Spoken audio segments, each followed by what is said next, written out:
Mike Curtis. Here. Amber Brown. Here. Jerry Sartain. Gary Farley. Renee Curtis. Here. Patrick Hale. Here. Zane Cantrell. We have a quorum.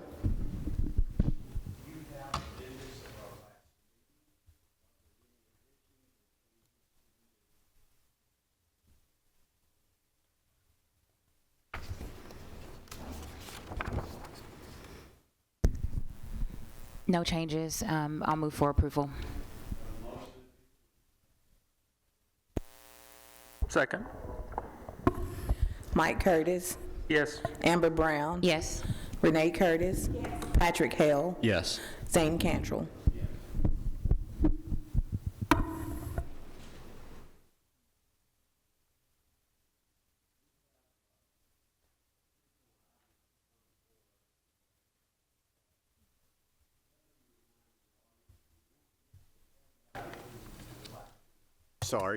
Like to speak, and we ask that you keep your comments within the 3-minute line that we have, and we'll be able to move this as quickly as possible. I know all of you want to make your statement, and that's fine, but just try to remember to keep what you have to say within 3 minutes. That should give us a good indication of what each person would like to have on each of the items that come before us. The first item we have now is the request by Sammy K, who is requesting a special exemption for a major home business. What do you have on that, please? Thank you. Application 2024-18 involves the property located at 4754 Poplarwood Road. It's a request for special exception approval for a major home-based business involving the storage and maintenance of vehicles and equipment used in association with a construction business providing flood recovery and fire damage removal on a property located in the RM zone. And this is a 5-acre property located off Poplarwood Road. It's surrounded by RM zoning, and across the street you have residential zoning within the municipal limits of Smyrna. So that's what you see in the blue shaded area. And so Mr. Syed would like to park 2 pickup trucks, 2 vans, 2 to 3 heavy equipment items such as a bobcat and a loader on site. He's also requesting the ability to maintain and repair the vehicles and equipment should the need arise. It's his intention to install a fence around the areas of the property that will be used to store the vehicles and equipment. The proposed days of operation are Monday through Friday, 8 a.m. to 6 p.m., and he's proposing 1 non-resident employee. And so we posted a sign on the property. We have received phone calls with concerns about the proposed business and other activities in the area. And I do believe we have some people in the audience here tonight to speak. And these are photos of the surrounding area. And this is the property itself, the residential structure that's located on the property. And back in this area, I don't know if you can see the mouse, is the area that he proposes to store the equipment in the vans, and he plans to fence this area. And we've kind of shown on an aerial photograph the approximate area where he drew in to show where he would provide some fencing to provide screening from the neighboring properties. And we find that the business, if it continually complies with all the conditions relating to major home-based businesses, it shouldn't be a nuisance. However, he is asking to have outdoor storage of vehicles and equipment, and it's in excess of those limits established for major home-based businesses, but you have the authority to grant additional vehicles and equipment. And that concludes our presentation. Do we have anyone here representing this request? If you'll come around to the podium, please.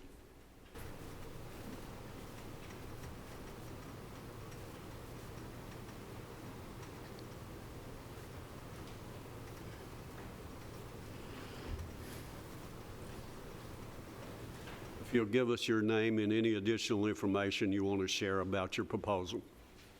My name is Sam Saeed.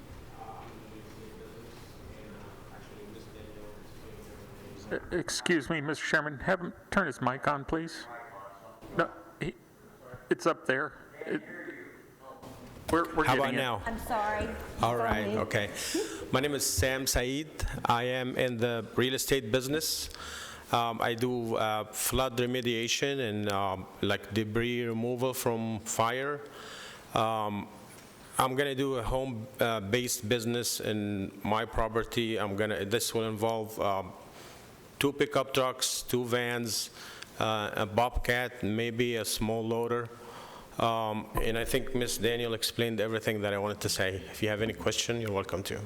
Do you live on the property?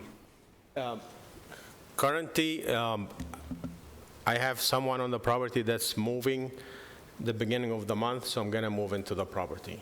Yes. You are planning to? Yes. Will you build a new home, or you have No, one? there is an existing house on the property currently. And the area that I'm gonna use is gonna be fenced. Okay. Okay, Mr. Chairman, I have several questions. Here to you. Mr. Said, Yes, sir. all right, you answered one of them already about living on site. What about debris being brought? No debris is gonna be on the property, though. This is gonna involve only equipment. I'm just gonna store my equipment there. Okay, This so is gonna if be- this is being used for fire remediation? Just the equipment, yes, Yeah. but not the land. Where do you decontaminate it at? I'm sorry? Where do you decontaminate the equipment We from take having them- worked in a fire area? We just put them in dumpsters and move them to the proper places. We don't put it on the property. All right, so this is like maybe a Bobcat with a loader, possibly. So if you use the Bobcat loader and you take debris from a fire scene, that equipment is contaminated by Yes. what was on that fire scene. What do you do to decontaminate that Yes, equipment? we usually decontaminate the equipment right after every job we do. And where use does chem- that happen? That happens, and we take them in right in front of the houses and just wash them with water and soap. So on the scene, the not scene. at this location? Correct, yes. Okay. Yes. I just want to make sure that was clear. Yes, sir.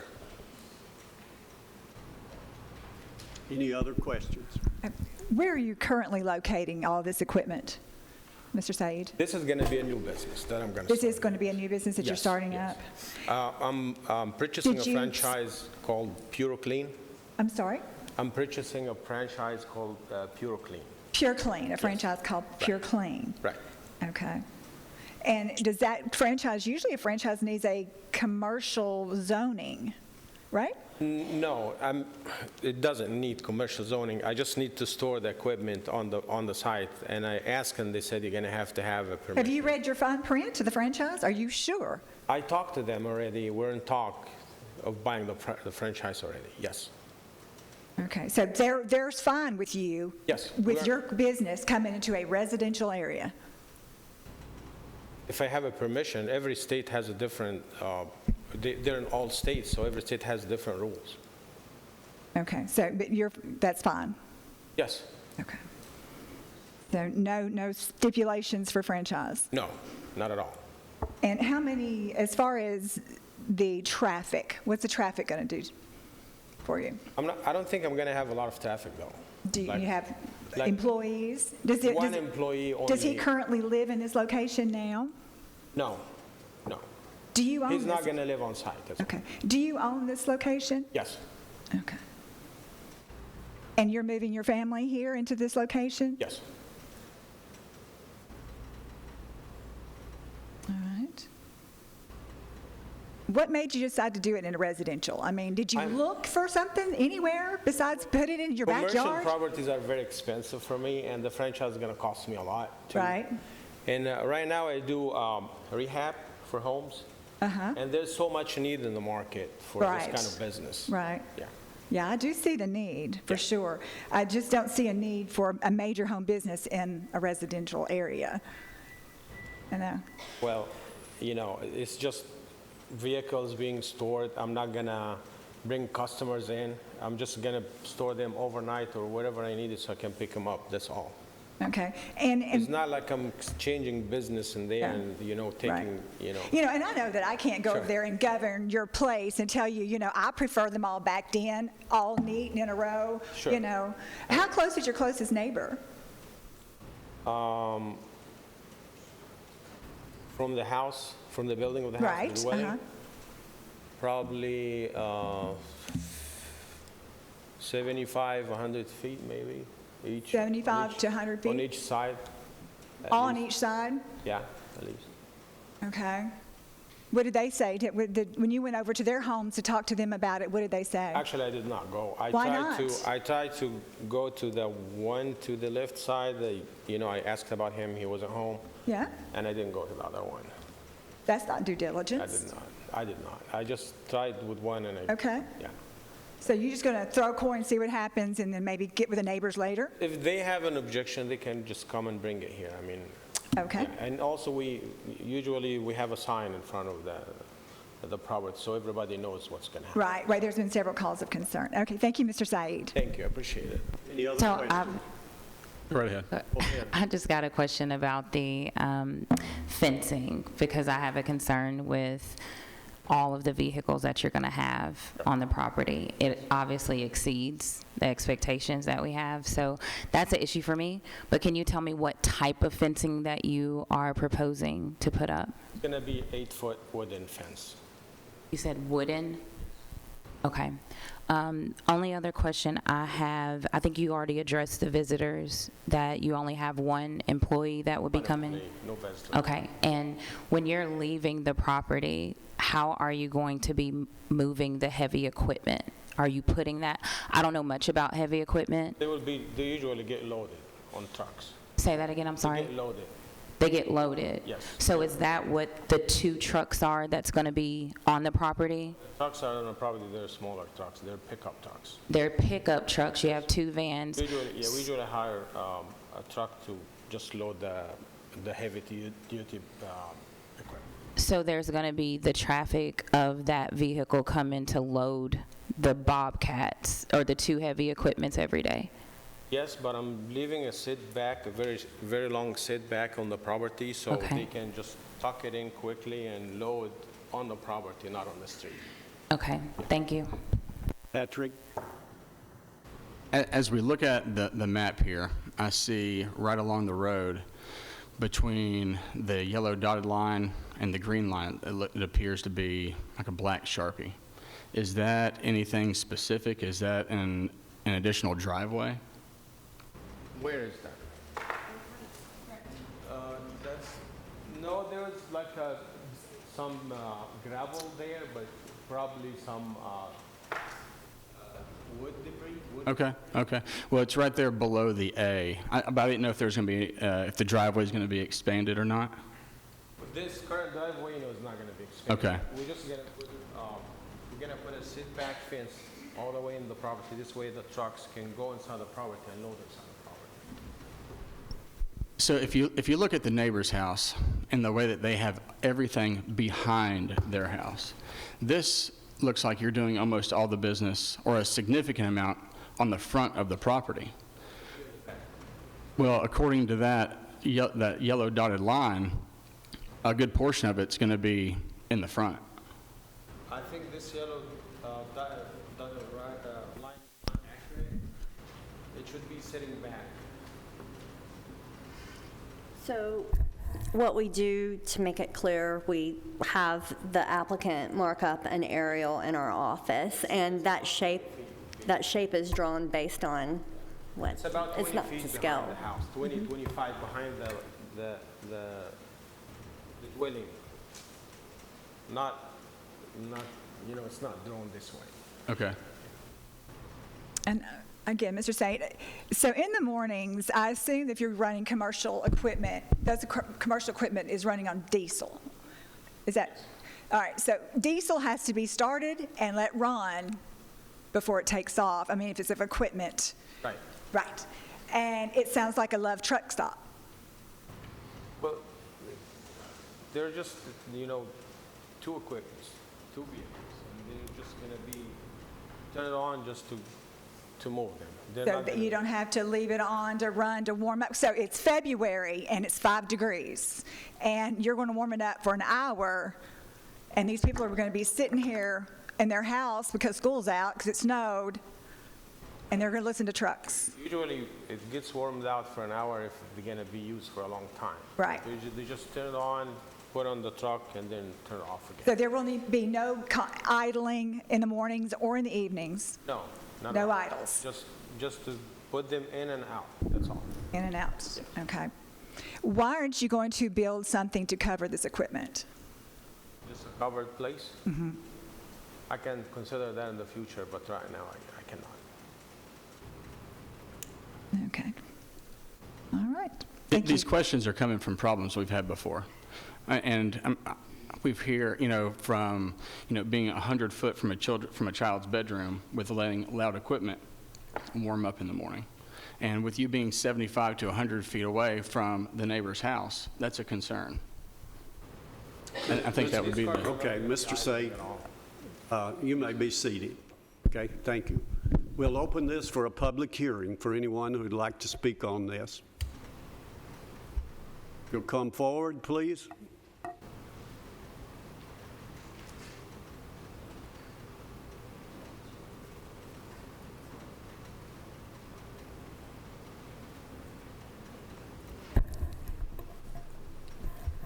Just give us your name, and you've got 3 minutes. And anybody who would like to speak, for the sake of time, if you just want to line up on the side here, and that'll help. Thank you. My name is Christian Haslew. I reside, along with my wife and my mother-in-law, at 4726 Poplarwood Road. This is next door to the application location. I have lived at this address for 40 years. My wife and I are both retired from Middle Tennessee State University. As you might guess, my statement is a case of NIMBY. Only in this case, it is my front yard that I am concerned with, not my backyard. I do have a picture. This is a picture from my front steps looking into the property currently under discussion. You can see a wooden storage area, the old house just barely behind that, the residence, which was originally a garage and a mother-in-law, which was converted, the bottom converted into residential.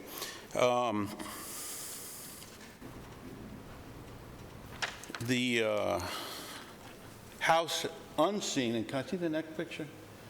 This is from my property line looking into the backyard there. You can see the structure, which is the residence, and you can see on the left the porch from the original house, which has been left to rot. The backyard, as you can see, is overgrown and has not been mowed in over 2 years. Next picture, if I could. This is a picture from my property line looking into the original residence, which has been left to rot. It has not been secured in any way. You can see the open window and the open crawl space currently houses some feral cats and a family of raccoons. Next picture, please. This is from Poplarwood Road, looking into the residence. The concrete driveway that you see is the only pad, and as you can see, it is fairly narrow. Certainly one car can park and turn around, but multiple vehicles will have a difficult time entering. They'll either have to back in or back out on this pad. There is no other pad or storage area behind the residence. And next picture, please. This is from my property, looking across the property in question, down Poplarwood Road, towards the Stewart Creek School Complex. I would note there's no sidewalk, no shoulder. This is a heavily trafficked area. In the morning, you have commuters going out from the Rocky Fork developments to Almaville Road, I-24. And at the same time, you have lots of students, faculty, and staff going into the Poplarwood Road area, and that whole process is repeated in the afternoon going in the opposite directions. What is not shown in these pictures, and which I would like to bring to your attention, is the elevation.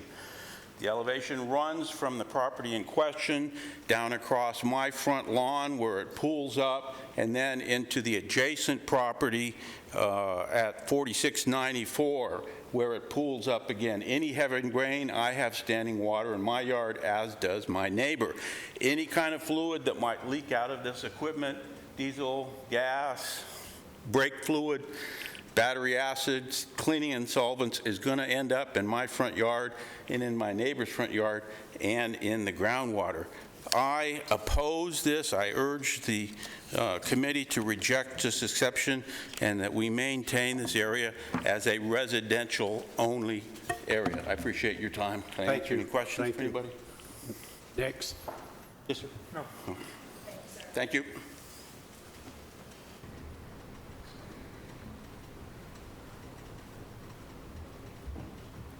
Hello, my name is Darwin McCollum, and I live at 4900 Poplarwood Road, and I've been there 32 years. And my main concern is keeping this street as a residential area. Last year, I came before the board. The adjacent property was looking for a zoning refine to put in a mechanical shop, and his property was next to mine. And I see if this is granted, then he's going to want to reapply for the same zoning that he had applied for and failed for last year.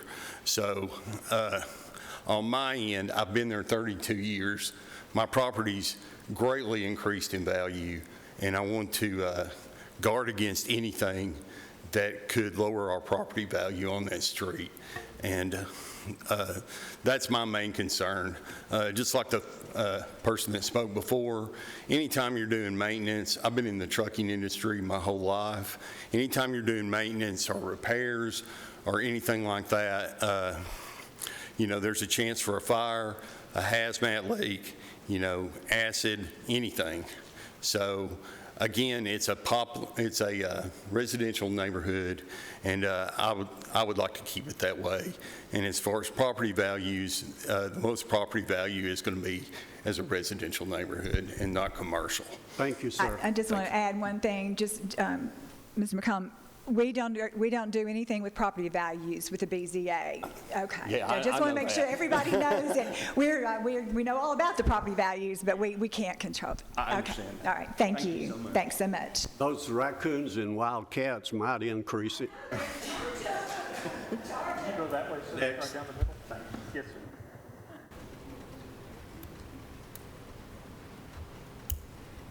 Yes, my name is John Gonzalez. My wife and I live at 4625 Poplarwood Road, and currently we're in the city limits across the street from the county. We already have a neighbor that's got a home-based business that started out with one vehicle, and he's now up to 6 or 8. The city allows 3 vehicles, but can't get code enforcement to catch them when all the vehicles are there. But he's been, over the past year or so, he's really been looking out to make less noise in the morning.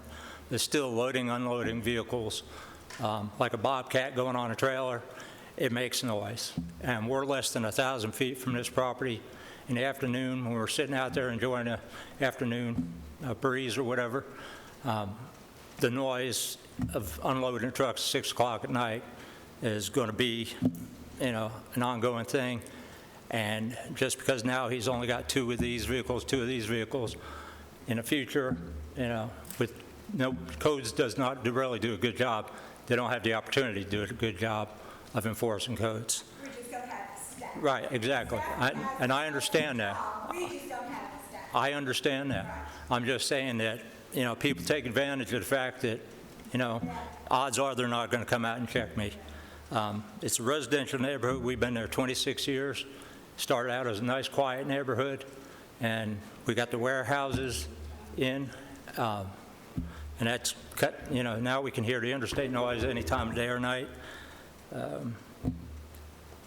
And I just, you know, would like to ask you guys if you would like to have that type of business right in your neighborhood, less than 1,000 feet from your dining room, bedroom, or whatever.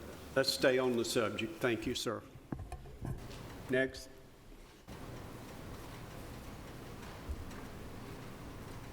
My name is Mike Dennison, and I live at 4814 Poplarwood, which is right beside the adjacent property, just north of it, just on the other side there.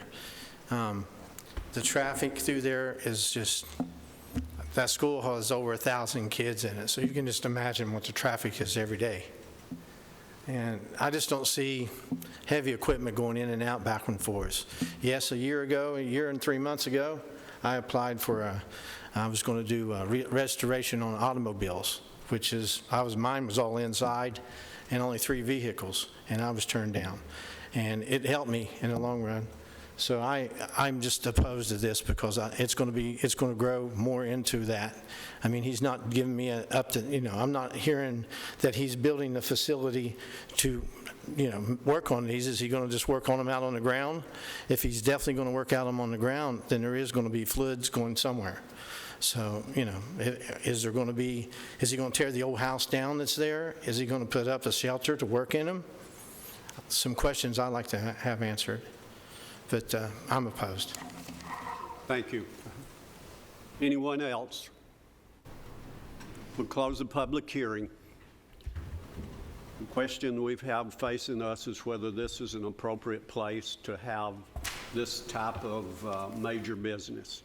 I'll entertain a motion at this time. Mr. Chairman, I would like to propose a motion to the board here that to deny this based on the fact that it's incompatible with the residential nature of the area, potential noise, and the potential for fire residue contamination, no matter how well they try to clean on site, that would be brought to this site and expose this neighborhood to this type of contamination. So for health reasons also.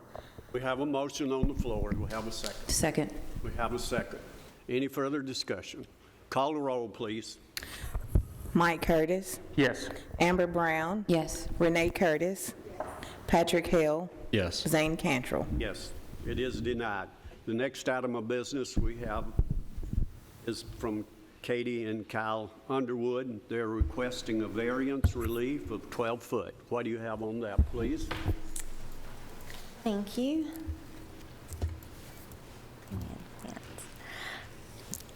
Application 2024-19 involves the property located at 2151 West Prim Lane. They are requesting a variance relief of 12 feet from the front setback requirement of 40 feet involving a property located in the RM zone. And the applicant would like to construct an addition that would go up to 28 feet along one of the front yards. The property was platted, I believe, back in 2015, and she accesses the property from a private drive to the north of the property, and then East Prim also has an access point. But this portion of the property is where the applicant would like to construct an addition to her home. Now, it should be noted that the applicant originally asked for 8 feet, but it is now 12 feet because as a result of her obtaining a surveyor to plot the house in the proposed addition so we have some exact measurements, it was discovered that the original house was already encroaching, and so we changed our ad and increased it to 12 feet to accommodate what the applicant was seeking.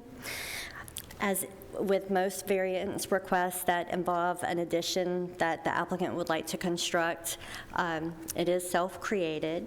However, there are some site conditions that do affect the placement of any additions, and I'm going to advance. So this is the garage, and this is the side of the house that the applicant is proposing to construct the addition. And then this is West Prim Lane, and then neighboring properties. And so this is the plat, and you can see that they have a Middle Tennessee Electric easement that runs across 2 areas. They have an off-site soils easement that serves a neighboring property. So she did not have the option to build the addition to that side because this area has to remain undisturbed for the benefit of a neighboring property. And these are elevations that the applicant provided, so it's going to be built to match the existing home. We did not receive any calls regarding this application, and that concludes our presentation. We have anyone here representing this request? If you'll come around. You'll give us your name.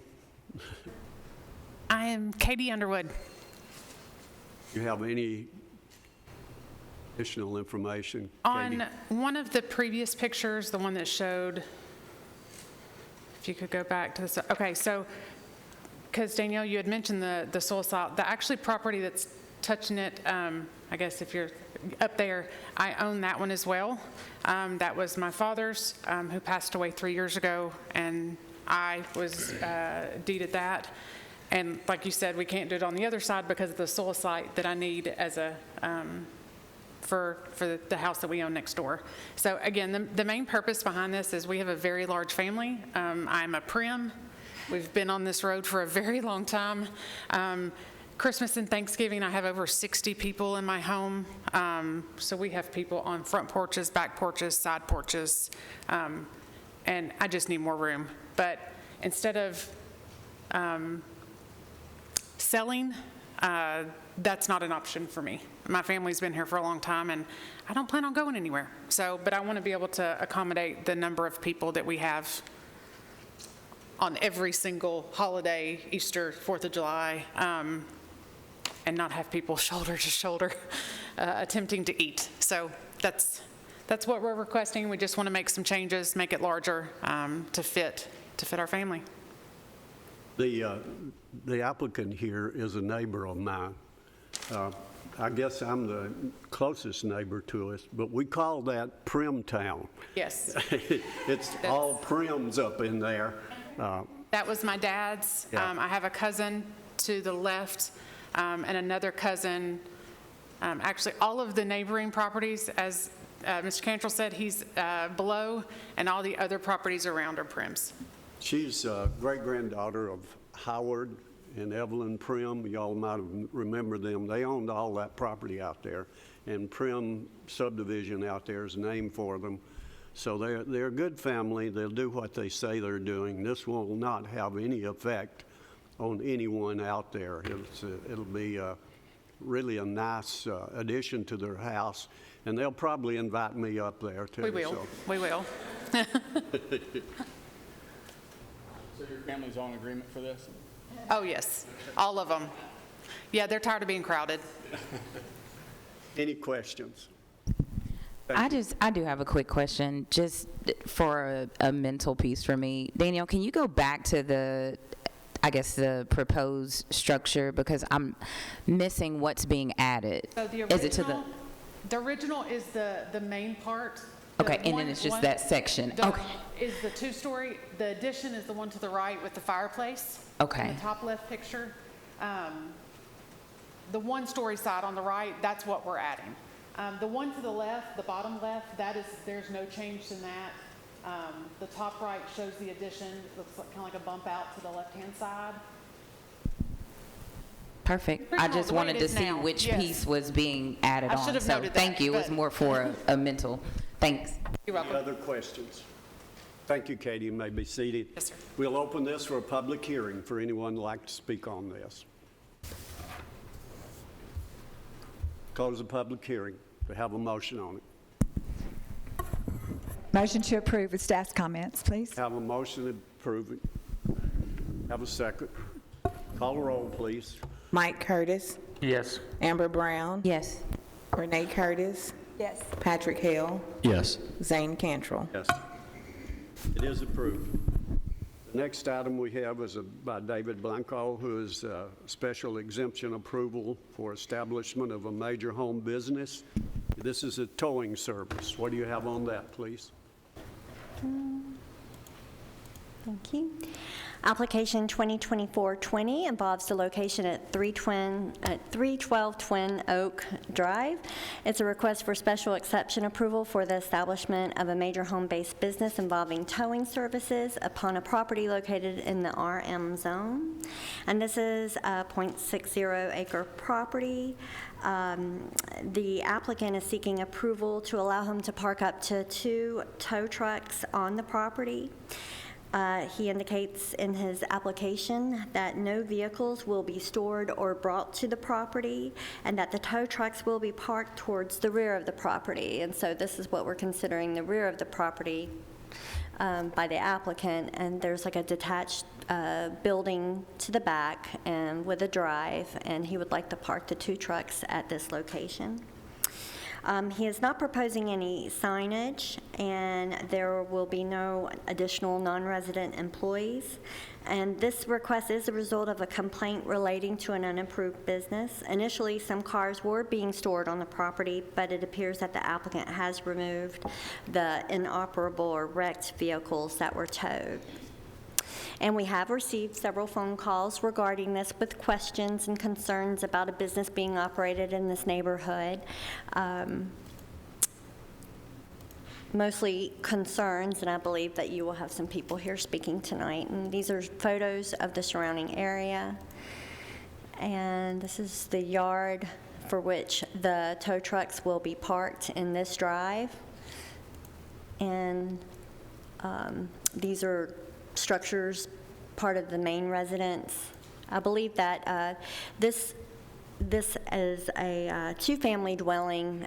It's been that way for many years. The applicant brought in some information to demonstrate that it had been. And I also believe he's obtained a permit for a recent addition. I have to check with codes. And that concludes our presentation. Do we have anyone here representing this request? If you'll come around, please.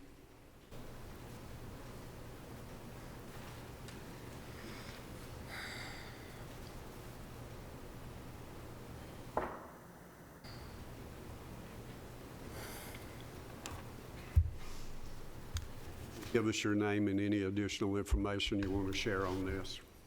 My name is David Blanco, and I am the property owner of 312 Twin Oak Drive, where I am wanting to get a major base-from-home business approved for the tow truck service.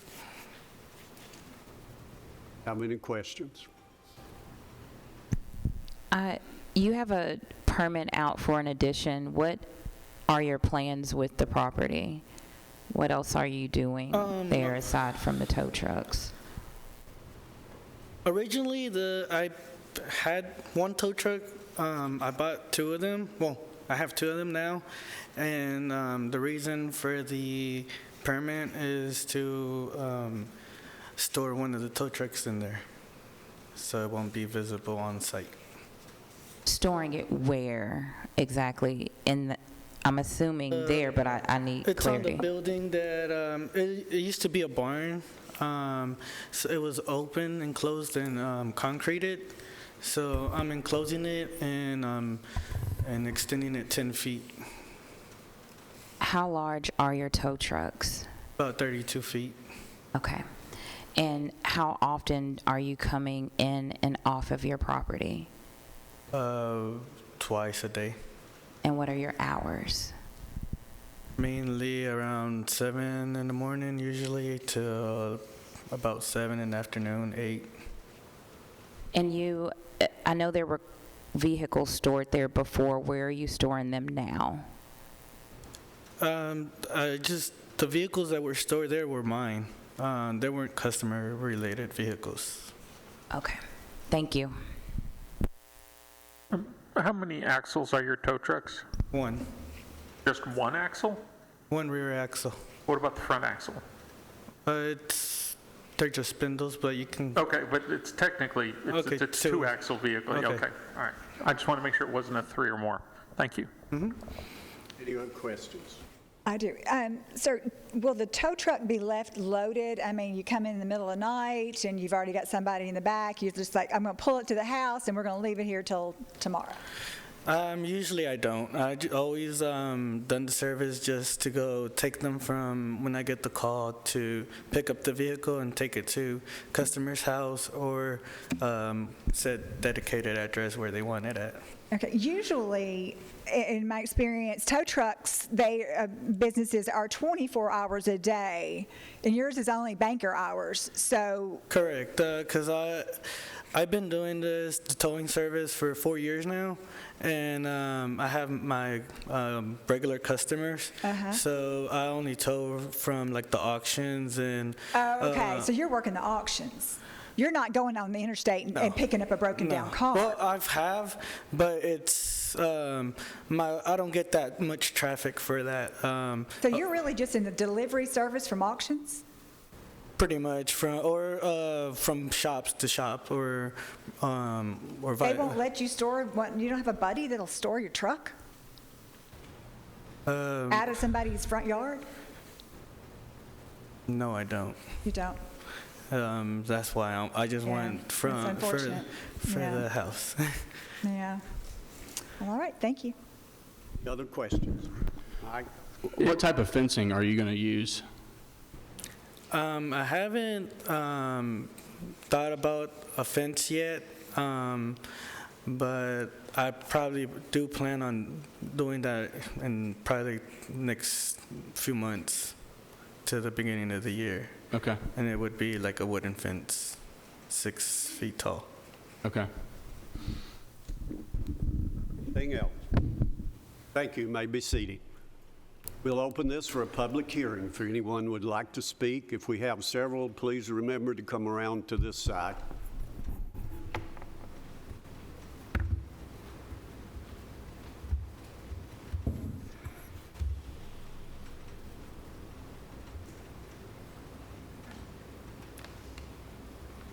Hi, my name is Marcia Miller Tate, and I am a neighbor in the Twin Oak development over there. We have been there for about 25 years. We're off the road. It's real quiet and peaceful back there, and we really want to keep it that way. And I had been noticing when I drive on the S-curve on Twin Oak Drive that there's a lot of cars on the side of the road that looked like they were wrecked cars. And I was getting very concerned, and I got this letter in the mail, my mother and I, she lives there too. And we're really concerned about a towing service. My dad had a body shop when I was a little girl, and he did towing, and he was on record calls, and he worked day and night, and he worked all the time. And I'm afraid that that's going to be the plan for that property. I really am. With all those cars out there, I know David said he had, all those cars were his, but that's real hard to believe. And usually if you're in the towing business and you pick up cars, you had to take them somewhere, and they usually go on your lot until somebody picks them up and pays you for them. But I think that's a problem. And I also think that that's an S-curve, and there's wrecks over there all the time because people fly around that curve. I know my sister got sideswiped not too long ago, and with those trucks coming out of there in that neighborhood with the school buses, I think, that's going to be a difficult situation for everyone. And I would just hope that that would not get passed. For the record, ma'am, what was your address? My address is 110 Brinkben Court. Okay, thank you. My mother is 120 Brinkben Court. Okay, thank you. Thank you. Next. I'm going to try this timer. So. You're going to try it? Okay. Yes, I've not been trained on this. Hello, my name's Carrie Richards. I'm actually at 306 Twin Oaks, so I live 2 doors down from Mr. Blanco. My main concern is what the regulation would be once he has received the exemption. I can attest that he does not disturb the peace there. I am literally on the other side of a house next to him. I bought my house probably 3 months before he bought his, and so we've been there the same amount of time. He has not been disturbing anything in the neighborhood in the middle of the night. I was concerned about the cars because his backyard is elevated above mine, and anyone in that neighborhood knows that all of the water comes straight off the hill and goes across all of our yards. So I will say I was concerned about that. I think that if the exemption that is what it was explained to me today by the lady I spoke with at the Planning Commission is just for him to store his trucks there. I do not believe in any way that he will have noise in the middle of the night. My concern is whether or not there would be an extension of that and he would be allowed to build a fence and start storing vehicles there. I think when he said he was going to build a fence, it was more likely a privacy fence. Just again, I've had not a whole lot of interaction with him, but I'm a person who likes to be outside in my backyard, on my front porch, pretty much any time, 24 hours a day, you'll find me there. So my only concern is that I would ask that it be denied if it was going to allow for him to turn that entire backyard into like a tow lot or something. But other than that, I would advocate for he's neighborly. Thank you. Thank you. Next.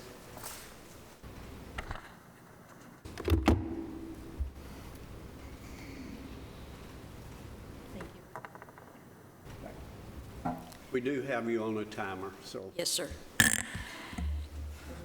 My name is Judy Ann Smith. I live at 2416 Central Boulevard. Give you a little bit of update on my residence. My father and mother bought the property that I currently reside on in 1938 when they married. Our house was built in 1939. And I have lived on the property in the house other than for 10 years when I moved to Nashville for commuting. And I have seen all types of families come into our neighborhood. We are a family-oriented community. We have people of all ages with small children, teenagers. Everyone gets out and goes walking around the community, riding bicycles. And I thoroughly enjoy living there and have enjoyed it and want to continue to live there in peace and quiet. And I definitely oppose any type of business coming into our community. Our roads are so narrow, it's very hard for school buses to get by when there is a vehicle coming in the opposite direction, especially around the curve where this person is going to be putting the tow trucks. And who is to say what's going to develop once the tow truck service has been approved? More in and out of all hours of the night and working on vehicles. And I oppose it completely. And I hope that the committee will deny it. Thank you. Thank you. Next.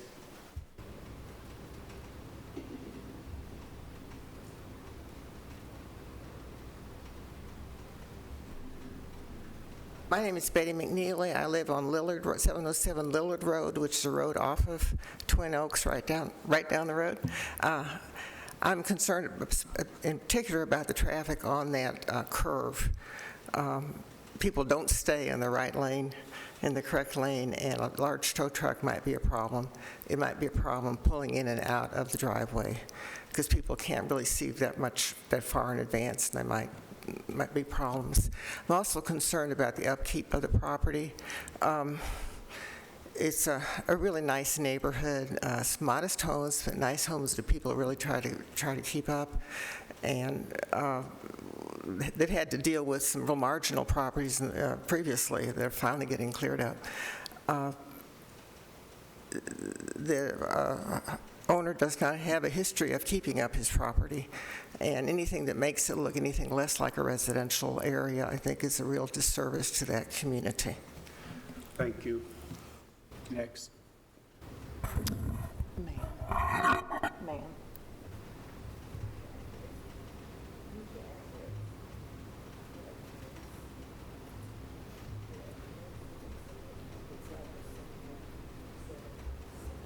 My name is Steve Elrod. I live at 403 Twin Oak Drive. I also own 407 Twin Oak Drive. If you go back to that previous picture.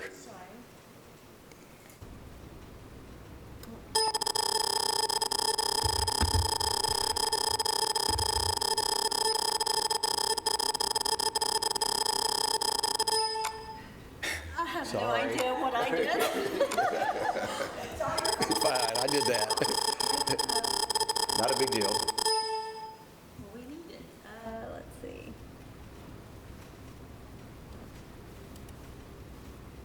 Go ahead with your Okay. presentation. Basically, in the picture, it's the two houses at the top of the picture. I live in 403. I own 407, which is right across the street from where the proposed building would be. That's where all the wrecks happen, right there. The mailbox at 407's been taken down 4 or 5 times. Fence recently taken down. That's the dangerous curve. Recently, since there's only been like 5 or 7 cars there, it's a much safer curve for me.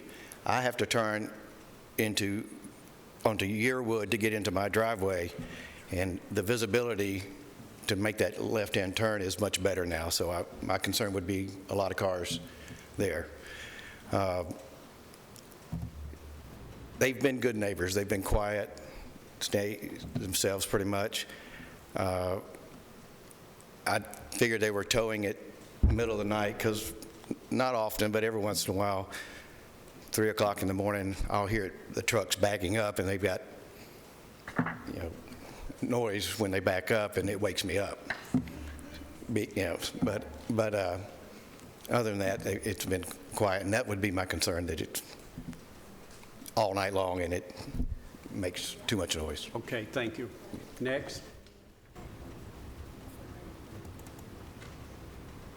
My name is Pam Rather. I'm representing my mother, Sue Rather, who owns 308 Twin Oak Drive. And if we could have seen that map, you could have seen how close the house that we own. We currently rent it, but I may move into it at some point. You never know. And we're within 20 yards of his residence. We're right up on top of each other. Where he's talking about the barn in the back, it would be all along the backyard of 308 Twin Oak Drive. We also own 303 Twin Oak Drive and currently rent that out. I'm concerned about the noise, the visual aspect of it, people coming in and out.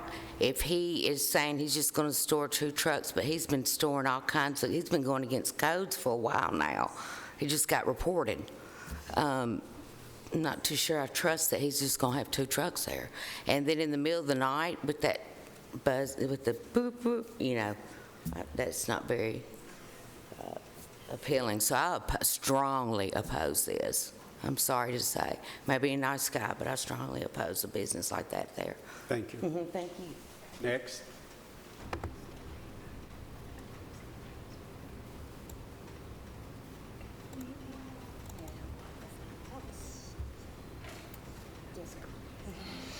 My name is Lisa Martin. I live at 504 Twin Oak Drive.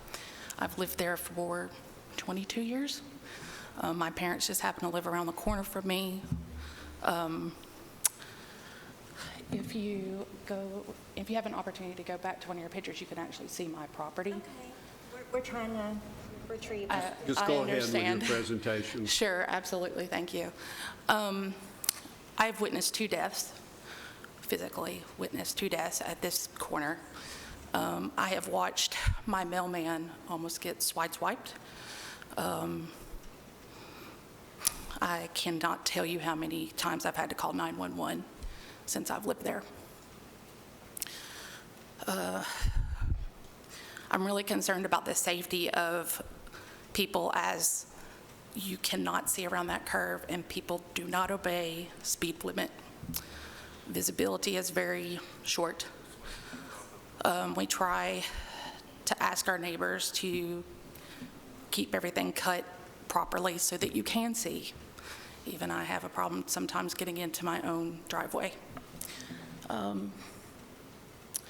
think I'm just really concerned more about having a neighborhood that I grew up in with my parents, and a neighborhood that I participate in turn into businesses everywhere.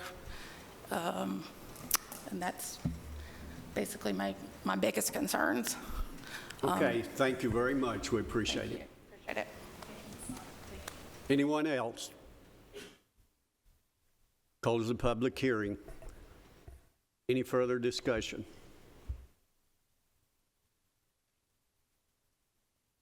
Entertain a motion on it. Mr. Chairman, Go ahead. I'd like to make a motion to deny this based on the following reasons. Towing service is incompatible with the neighborhood, particularly the narrowness of the road and the safety of having 32-foot vehicles on such a narrow road with the pedestrian traffic that can be on it. There's a history of vehicle storage here that probably shouldn't have been there, and that there are better locations to store commercial vehicles, both inside the city and out in the county. Do we have a second to that?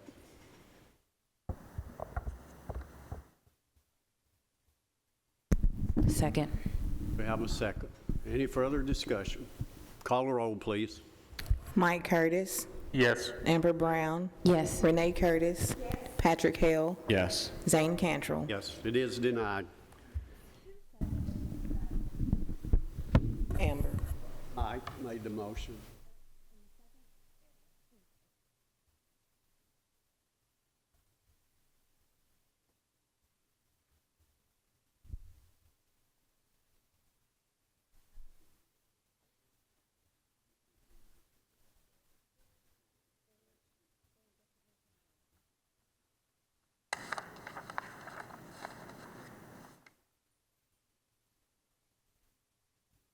Computers are great. I don't know how we got by without them, so we're gonna have to proceed without them. So maybe they'll get it on the keyboard. together. We have a request by Ivan Gonzalez, who is requesting a special exemption for a equestrian facility and also a venue for up to 250 attendees. What do you have on that, please?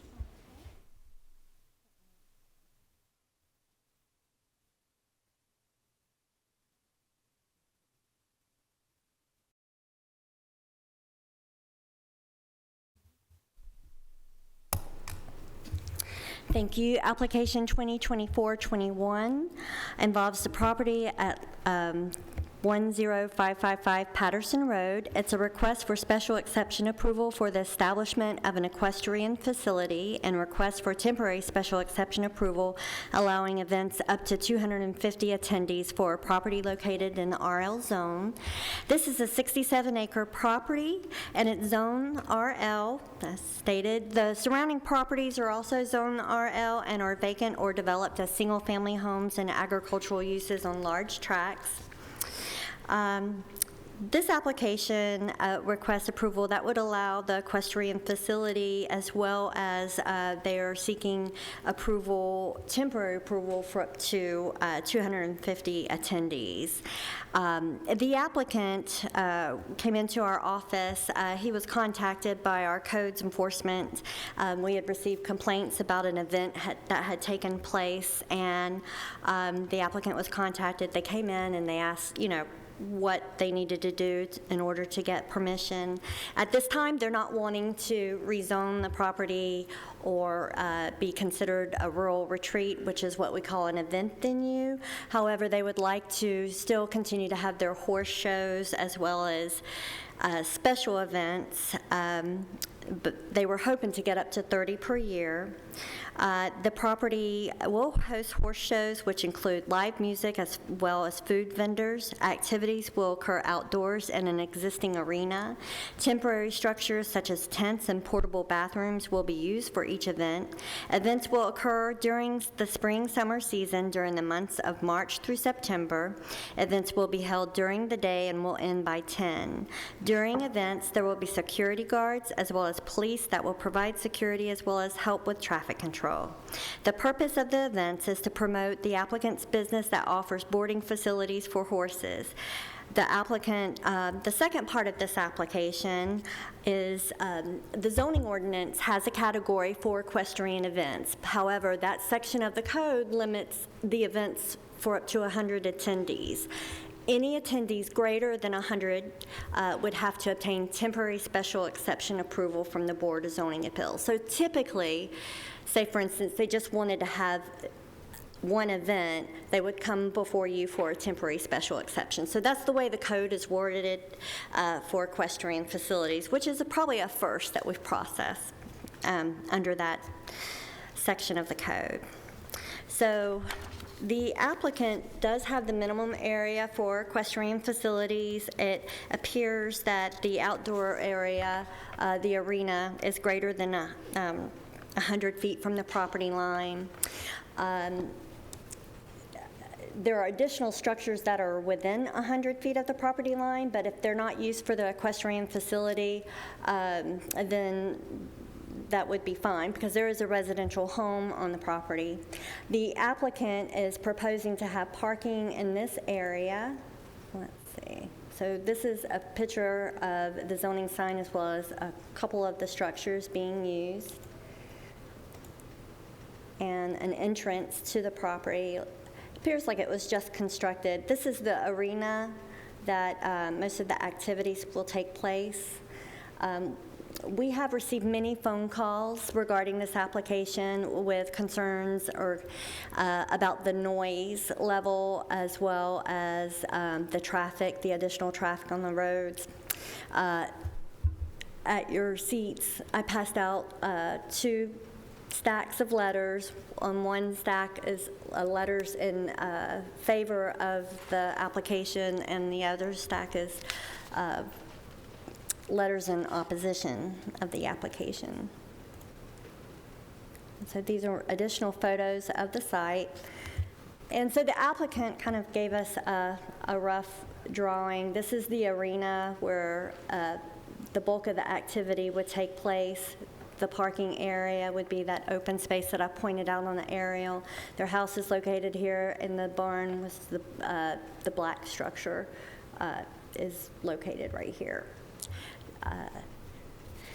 So staff was concerned with the special events, especially the frequency for which the applicant was seeking, and also we are also concerned about the noise level. It's difficult for code enforcement to go out and enforce noise level. What may be noisy for one person is not noisy to the other, and it's a very subjective complaint that we hear, and I'm sure Tanya can speak to enforcement of these types of uses that pretty much occur over the weekend. Staff finds that if the board chooses to approve this request, which may adversely impact the surrounding area, we would recommend that the events would be for the equestrian facility limited to 100 attendees, and that the approval for the larger events that would exceed 250 persons would be limited to 2, and that the applicant would be required to come in every 6 months to renew that request if the board found that it was appropriate. And Tanya, did you have anything you wanted to add? This property came into our office as a complaint in May as a result of an event that happened on May 12th. It was a Saturday. The complaints, multiple complaints, consisted of loud music, excessive traffic, drag racing on the road, gunfire well after the event took off, where 911 was called. And I believe that someone did say to us that tickets were sold for this event, although I don't know that that's true. So we got a hold of we reached out to the homeowner who came in and met with myself and planning, and ultimately we ended up here. We discussed their options, and we ended up here at BZA. Let me ask you this, Danielle. Something this massive, don't you normally send that to a zoning change? On a more permanent basis, yes. temporarily, we've seen these types of requests before. It's kind of a hybrid between an equestrian facility and event venue, but in reaching out to the applicant, it's not their intention at this time to make it available for the general public to rent out the facility. It's more or less hosting events at this property. Danielle, did you say when you went out to the property that it's newly constructed? I don't know 'Cause when these structures can you go were, back to the but it pictures? appears that they may, if they were existing, they were probably painted. Okay. And the applicant probably would be in a better position to answer that question. I'm just trying to understand how it got to this point, and it. Well, we were never approached prior to the event that was held as to what the proper course of action would be to obtain zoning approval and all the necessary permits. Yeah, and those are those houses? It's a combination of barns and stables, and there Oh, is okay. a home on the property. I don't know if it falls within this photo, though. Okay, thank you. Any other questions for the staff? Do we have anyone here representing this request? You'll come around to the podium, please.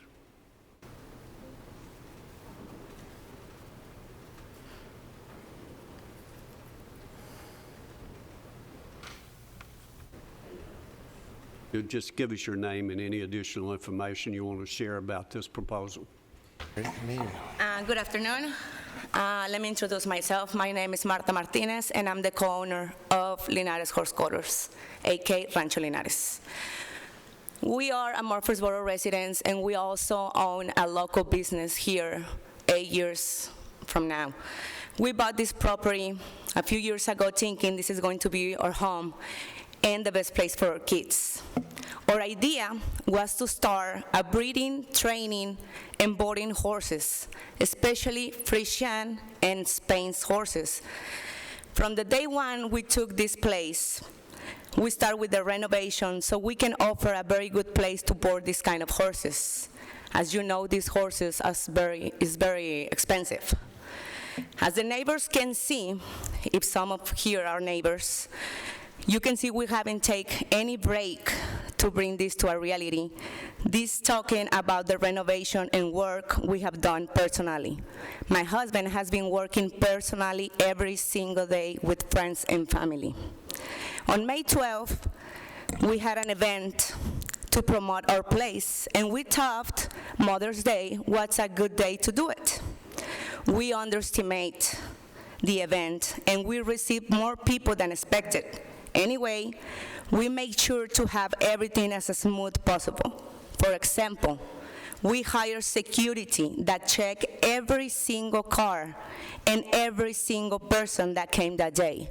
The two persons who came in that day at the event can know and sure knows there were security words in there. We wanted to have a safe day for family and horses, and everything came out perfect. Exactly at 10 p.m., the police show up and they made sure everybody was leaving, the music was done, and everything was good. They told us that we may have to have a permit for this kind of events since it was a lot of people. We learned the lesson and we look for what we need to do with the authorities, and here we are. Like every class or school, you have a graduation. So it's the same thing with the horses. When they learn, they leave, and then another comes. But for that, you have to show them what you teach and also your installations. So this event is for that, to promote what we do, how and where. What we want is to have one event per month during the warm days, and obviously when weather permitting, since it's outdoors. Probably we're looking to have 5 to 7 events per year, not 30. The permit we are applying, they say it can be up to 30 events because it's more than 100 people. But we cannot have that many. We're talking about horses, and we are not going to risk them or risk the tranquility of our family and our kids, as well as our property. In these events, we also have activities for the kids, such as bouncing houses and games, also food and music. That's what the horse do, dance. In the event of May 12th, we had a DJ and 2 music bands, not 7. The DJ, as an entertainment, provide one show called Waterfall.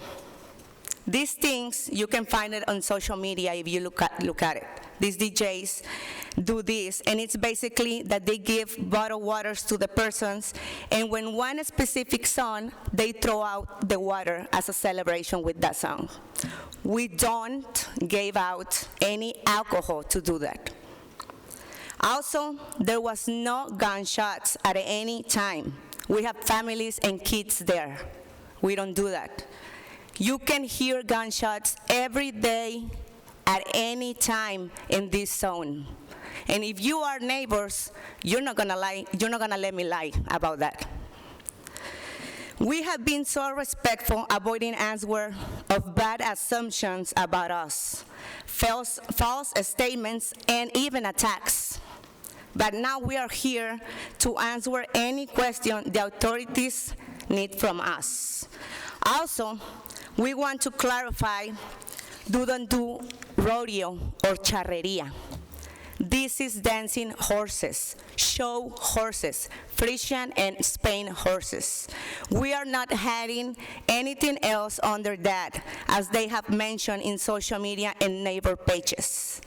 We invite anyone in the community to come and check our horses so you can see the difference, what is rodeo, charreria, and horse shows. You can also check our social media, and we have everything we do in there. There's a big difference between dancing horses and rodeo and charreria, but we also provide a person who can talk to you about what is the difference. Any question? Yes, sit down. Thank you. We'll have a time for public. She said that I could ask a question. We'll have a time for that. So let's keep this in order the way we normally do it, okay? When you talk about the events that you have, what are the things that you're doing with the horses? Our horses come from Spain and the Netherlands. They're very high dollar horses. They are trained in a specific way from Europe, and they put on a show where they prance. That's pretty much what we're doing, prancing. Okay. And the times that you've had these events, what all has taken place? Your venue, you say you're having food, yes, truck foods, and all of this kind of thing? So during our one event that we had, we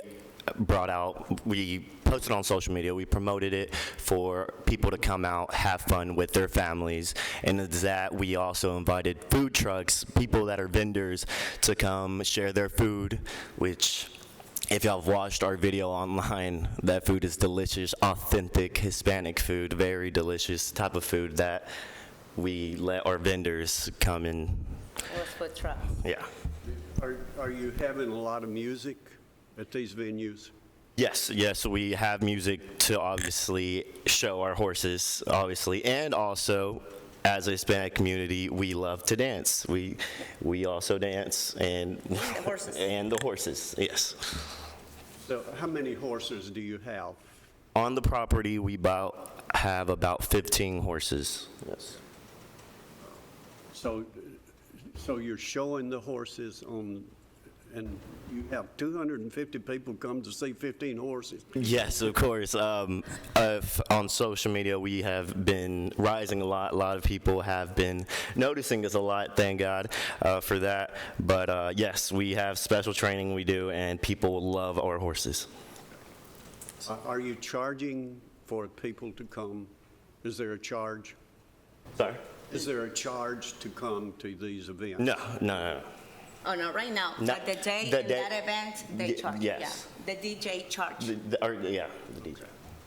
We have some questions over there. Yes, I have a question. All right, so it says that your events will be held during the day and will end at 10 p.m. Yes. All right, so usually when a horse show, and of course I'm not familiar with y'all's fancy things. I mean, Yeah. yeah, I know they all do the same poo, but Yeah. other than that, I have no idea. But what I do know is that after a horse show, there is always Yeah. a party after the party. Okay, yeah, okay. There lies the problem. Yeah. It's not dancing horses. It's the party Yeah. after the party. So what can you all do to be good stewards of the neighborhood? No, yeah, of course, and that's not be exactly combative? what we did. And if we have some neighbors here that are actually neighbors, they realize that our party, I'll tell you the exact time the music completely shut off, and that's 9:57. Music was completely off, and that's when everybody left the property. Like I said, it's locked up. Yes, like we said, cops did show up. Someone made a report. As soon as they came here, as they came to the property, everything was shut off. People were leaving. They would make sure everything was fine. How many times has the police been called to the property? Just that event. Yes, ma'am. That one time. All right. Any other? Have you Over here. tried to find, arenas or anything? There's things for sale everywhere. We bought our property. I mean, it's our property, and we like to have our things there, especially living on a 70-acre farm. It feels like that would have been fair enough for us to have something like that. Yes, and when I do go and speak to realtors, which I do in the past, I speak to realtors, because when they get up here, they blame it. I didn't know I couldn't have a business because my realtor said, I'm on 67 acres, it's mine, I can do whatever I want to. Not any good realtor that I know that's educated will tell you that. Yeah. But it is back in your field. You're supposed to do your due diligence. Y'all have spent a fortune Yes. putting the horse before the cart. Yes. So, I don't know, but good luck to you. Thank you so much. I just, clarity for me, because I still can't wrap my head around how it has evolved into this. When you started your kind of explanation of everything, you said that originally this was supposed to be for, did I hear breeding and training?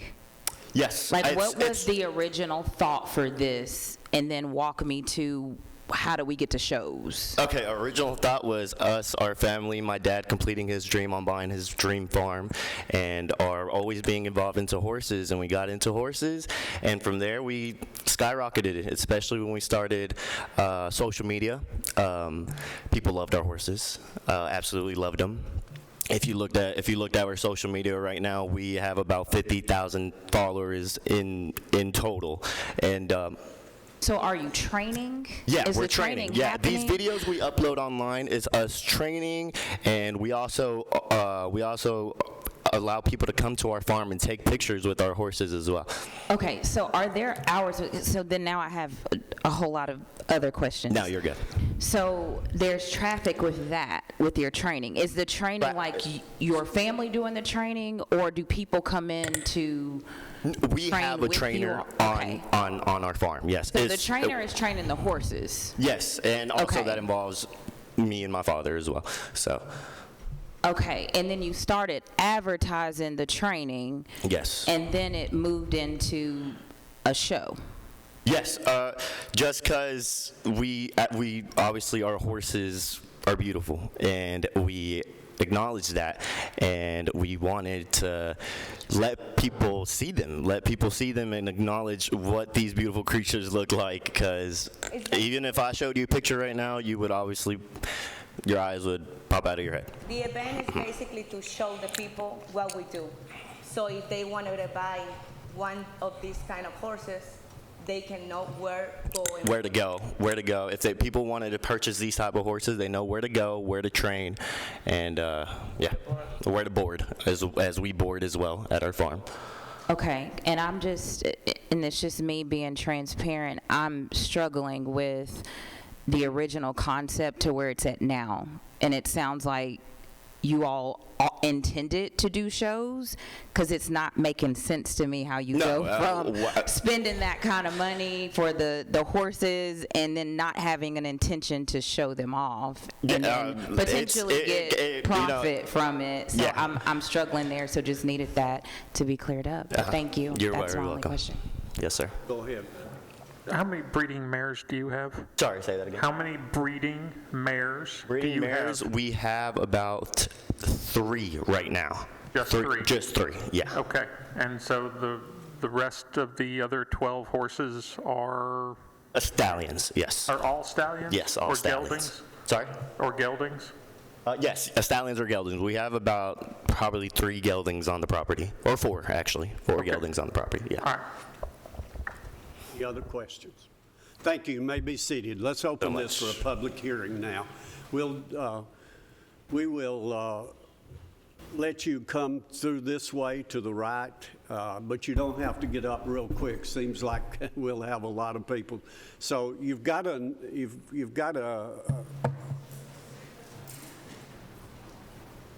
Yes, up a front timer. there. It'll tell you how much time you have, okay? Yes. Good evening, ladies and gentlemen, board. I know you've got a stack of letters on your desk. I know there's a stack of petitions going around the back. Here's 31 more signatures opposing it. And I've asked all my neighbors to hold a red sign up as opposed. They may be afraid to get up and speak.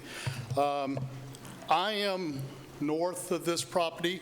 I have 170 acres, and letters only went out to a few houses. I would dare say that if letters went out to everyone in the area, my understanding is they only went out to 1,000 feet.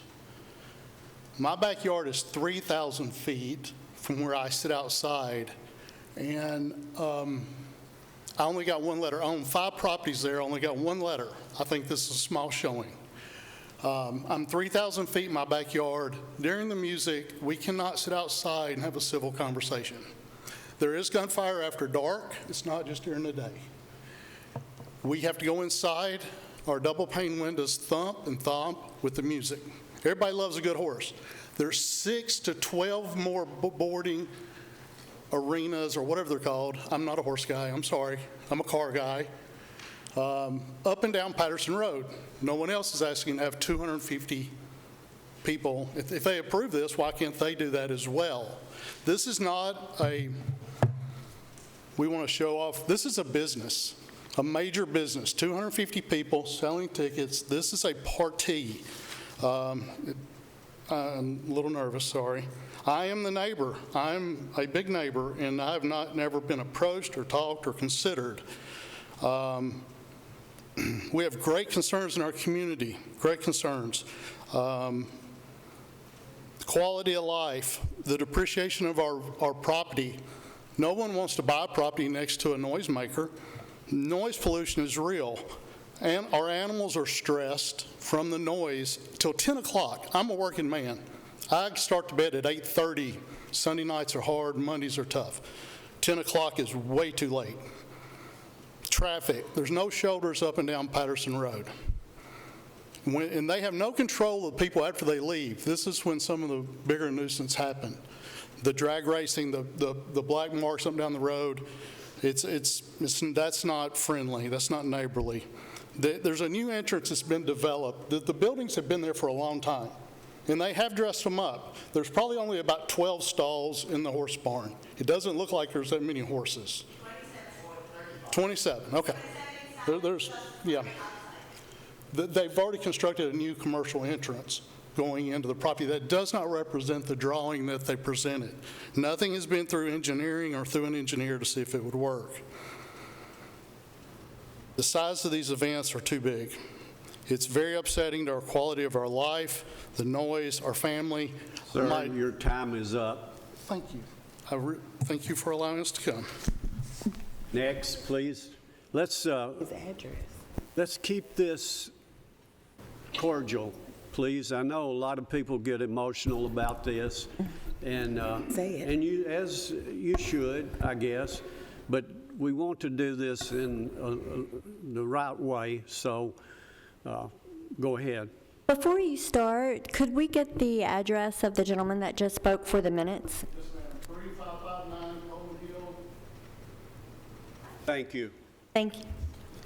If you give us your name, your address, that'll help us. My name is Nicholas Roshu. I live on 9282 Versailles Road. If you're not familiar with that street, it's across Highway 99 from this property. On that event day on March 12th, I had to work at this lady's house there, and I had to go by this event.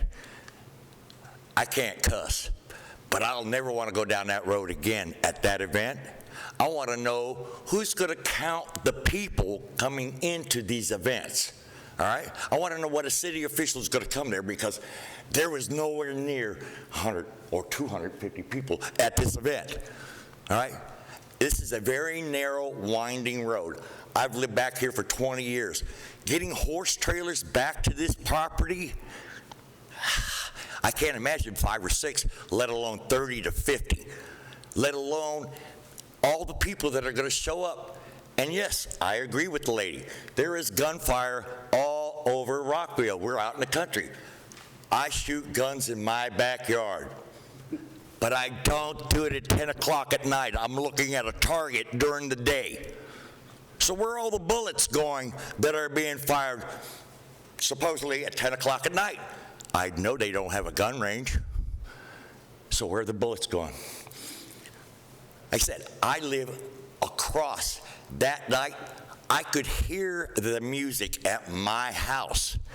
And I said, I'm across a whole highway. I can imagine what these people closer are going to put up with. Thank you. Thank you for staying in time. Next.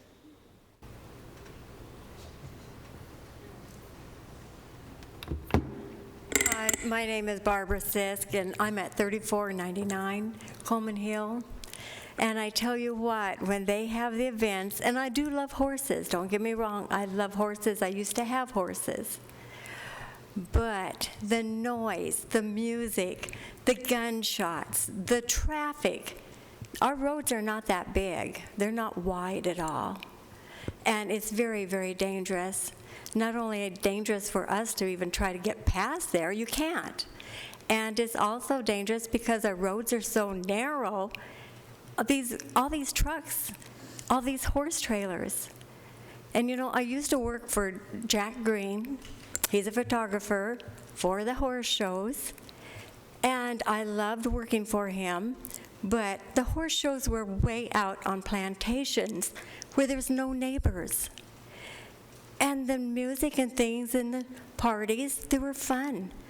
But where they're at with all, I mean, they're directly behind me. The noise is incredible. I do not want to hear it on the weekends. I do not want to hear it at all, be honest with you. It's way too loud. I love my animals. I've got goats. I have chickens. I have dogs. And I tell you what, I love my birds. I love nature. I do not need the noise. I want to sit out on my new deck, thanks to Nick building it, and I want to enjoy myself. I want to enjoy that peace and quiet. I'm now retired from the medical center, and I do not want to hear all that racket. I'm raising right now two toddlers that are 34 years old. They're autistic. And I tell you what, it's enough trouble raising toddlers at 6'7", 6'4", and I just don't need the noise. But I do respect the horses. I wish them well, but not in a residential area. Thank you. Thank you. Next.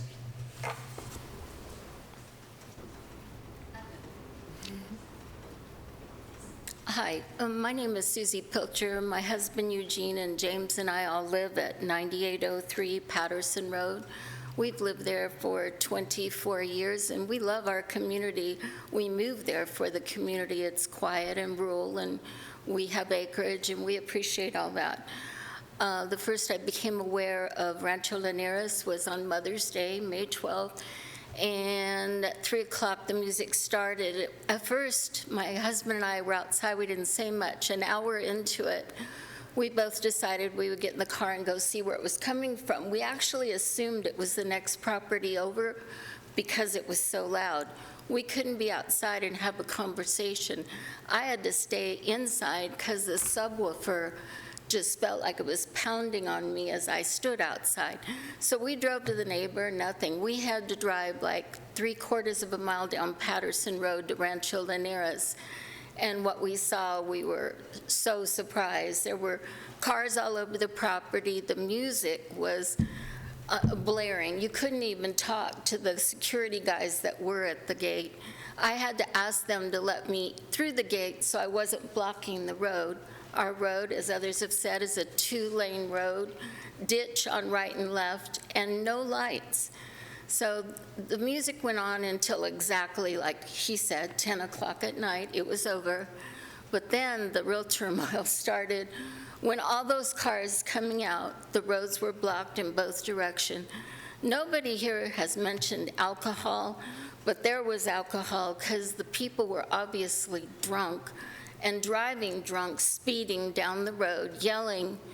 And I personally was out by the road, and I heard 5 gunshots, celebratory kind of, But my other neighbors heard more, but I absolutely heard 5. And it's just not suitable in our area. And they never came around. I talked to Ivan. I'm shaking, sorry.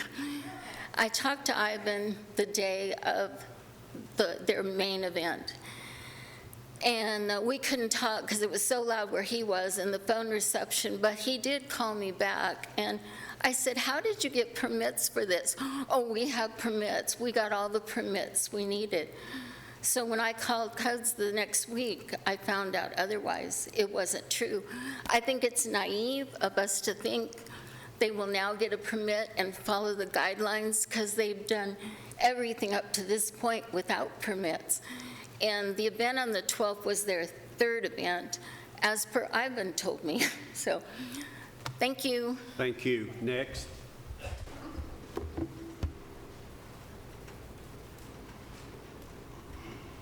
Hi, my name is Jackie Oñate. I was previously asked by the owners to come and talk about charreria since I am certified in the Mexican Association of Charreria, but I think that point hasn't really come across.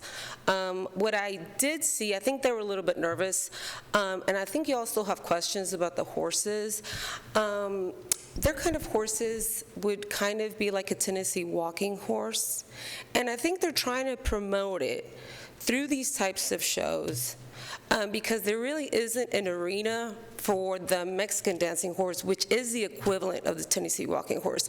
The Tennessee walking horse is not the same horses they use per se in rodeos. And so when people would go, let's say, to Shelbyville, which was like this big place where they show it, they show their walk, they show their stance, they show how they move, and first and foremost, they show their trainers and where the horses come from. Right, we appreciate that. We do. It's not about the horses, though. Right. So I think they just wanted to have a venue where they could promote their, maybe it was, so that's why they were trying to get that sort of venue, that sort of people to come out, and it does have a lot of following. So maybe they didn't know how to get permits, et cetera, but now they know they have to. So I was just speaking on their behalf. I was an event, it was very family oriented, so I was just trying to talk in favor of them. I don't know if you've got any more questions for me. Thank you. Thank you. Next.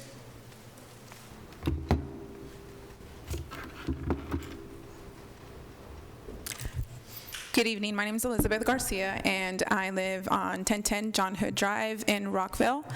And I attended this event, and it is a beautiful event. It's a beautiful venue with a great family that has the ownership of this venue. And just like what Jackie was saying, it's like your Tennessee walking horse show, but yet, with some music. And of course, being the first time that they had an event like this, they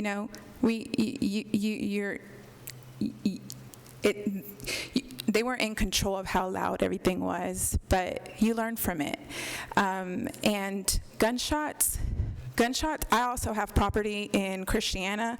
I have 23 acres, and at any time, we always hear gunshots. even past 10. I've been out there in my property in a bonfire, and I'll hear gunshots 1 in the morning. So we're out in the country. You're going to hear gunshots anywhere. So it's not great to pinpoint a certain location for a certain day and say, oh, there's gunshots. It's coming from there. There was security. It was a family event, and that's what they intend to do, just like any other event that you go to. Tennessee Walking Horse, the Renaissance Festival. There's many festivals that go on, and it's okay. Talking about narrow roads, we're out in the country. Middle Tennessee is being developed as we speak. There's 2 lanes everywhere you drive. My kids personally attended, and they had a great time. Bounce houses, food vendors, it was a great time. And it's a great place for us to go and enjoy, watch horses, and enjoy together. And I invite for you all to visit Rancho Linares. And if they've done all these renovations, that's what you would do when you first buy a home. That's, it's a dream come true for them, and so that's what they're doing. Thank you. Thank you. Next.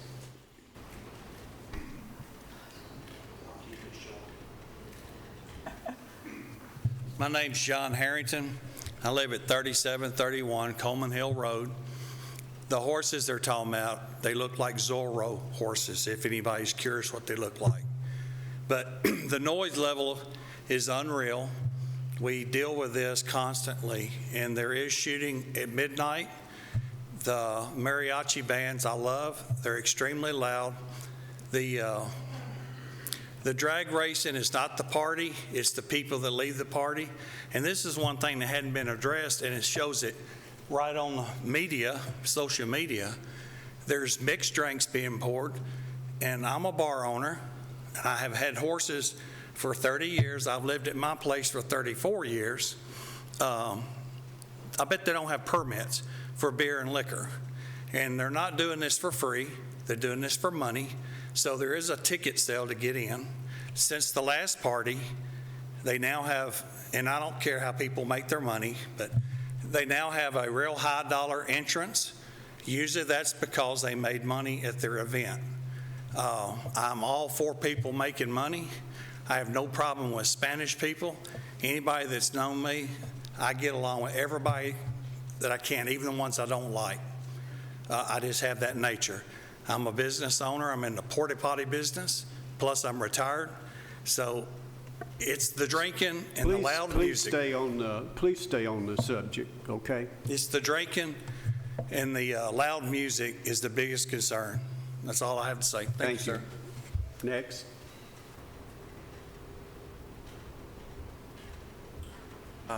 My name's Logan. I'm at 2218 Hill Road. First thing is, I do admire and understand the work and responsibility that they had to have in order to, have those beautiful horses. The barns are, great.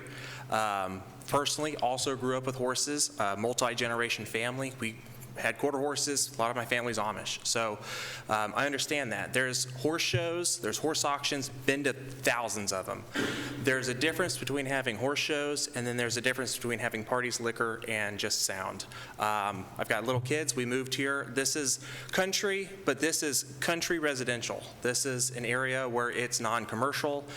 This is an area where I have very little children that even being on the back porch, it just keeps my kids up. We just, multiple weekends of the night, would not be able to have them to sleep.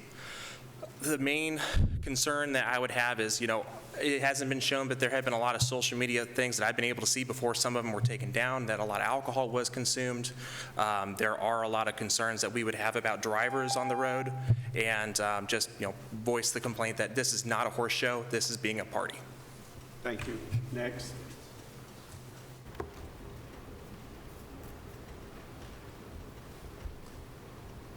Good evening or afternoon. My name is Jose Mendez. I'm a resident of Murfreesboro since 2012. I've had the amazing pleasure to be friends and consider Ivan and his family. Your specific address, please, sir, for the record. 2926 Morning Mist Court. Murfreesboro, Tennessee 37128. With regards to the special event that we had for Mother's Day, I really and truly believe that we had an opportunity for our Latino community to come as a family and enjoy what our Mexican culture has to offer, has to bring, thanks to the Gonzalez family. Yes, I do agree that there may have been some steps that were skipped in the process. We've mentioned it plenty of times. We do learn from our mistakes. That's part of growing up. They are a young family. If you see them now, they're mid-30s. So we are learning. Everyone's learning. I make mistakes. Even as we get older, we're going to make mistakes, and we will learn from them. I can't explain how much of family environment this event was.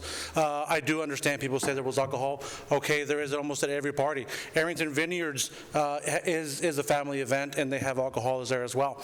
The roads are probably smaller than ours, but a little bit more dangerous over Arrington Vineyards. They have steep and curvy, winding roads, and many people do attend those events and make it home safely. I would like for everyone, if they could, get a chance to view their social media and see how much of an improvement this previous boarding where they are to where they are now. Anyways, my name is Jose Mendez. If you have any questions, please let us know. Thank you. Have a good evening. Appreciate it. Thank you, sir. Next. Please remember to give your address to. My name is Janet Easterday.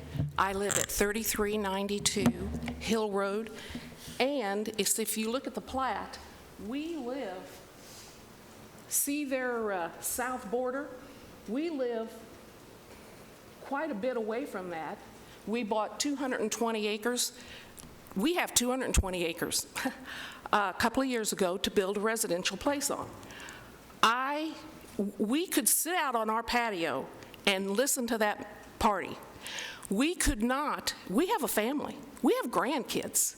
We could not have conducted a birthday party that evening for our grandkids with that party going on. It was that loud on our patio, a timber away. I bought that property, spent a small fortune so that I could enjoy my property. They say, well, we're only going to have 4 or 5, but you're going to permit them to have 30. There's nothing going to stop them from having 30. If they have 30 events a year, I am denied the enjoyment of my property. And take it from experience, we moved from river property on the Duck River. It was our property people would trespass on and party. It was an inviting party situation. We took us years to close it down, and we used much money of taxpayer money calling the sheriff out to constantly close it down. Now, does Rutherford want to take that tax bill to close it? Because every time they infringe on the enjoyment of my property, I'm going to be on the phone. And I'm going to call, and they're going to have to come out. And who's going to count those people?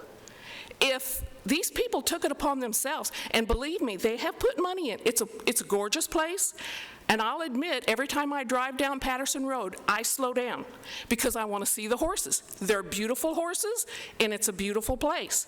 But that still does not give them the right to infringe on the enjoyment of my property. If they want to have these events to promote their horse business, which I can understand, they need to see into renting the county fairground. They need to see into renting Williamson County, what is it, on 65? They need to see into renting that arena and host them, especially if they're only wanting to have 4 or 5 a year. They can afford to rent it and have it. Do not have it in a residential place. Have it in a commercial place where you can show your horses off and have an event. And as far as the people in favor of it, I can understand that because, like I said, I even slow down when I drive by there so I can see their horses. But I live by that place. You have a different perspective. Ma'am, your time's up. Thank you. Next.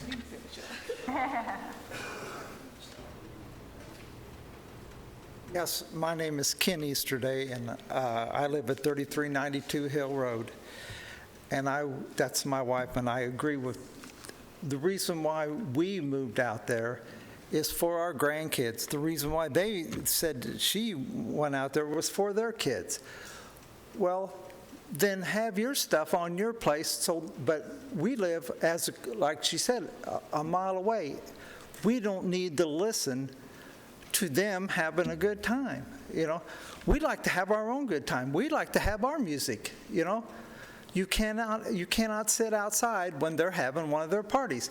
And as far as the liquor and the drinking, it puts us in danger if we happen to go out there, if I have my dogs out there or the kids happen to be out near the road.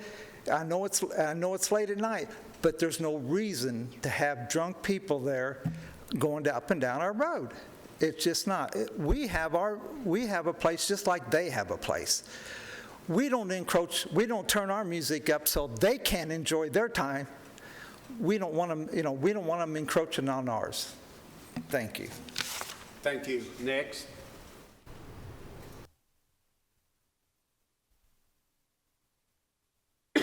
My name is Albert Lynch III. I live at 3824 Little Rock Road in Eagleville. So I'm about 5 minutes away from the property, but those were my mother and father-in-law, so I'm planning on moving to that property. So I'm planning on becoming a very close relative, very close neighbor to this land. So my concern and what I wanted to discuss is a celebratory gunfire. So you're talking something shooting in the air that can go miles away and kill someone. So that's what I wanted to focus on, the safety of a celebratory gunshot versus a standard gunshot where I'm in my backyard and I'm shooting at a target, and safely shooting at a target is not the same. We're talking two different things completely.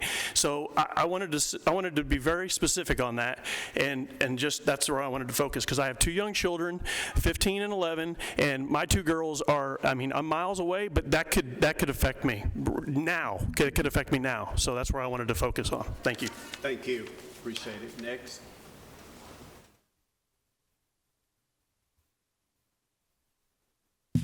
My name is John Cunningham. I live at 9910 Taylor Road in Rockville, Tennessee.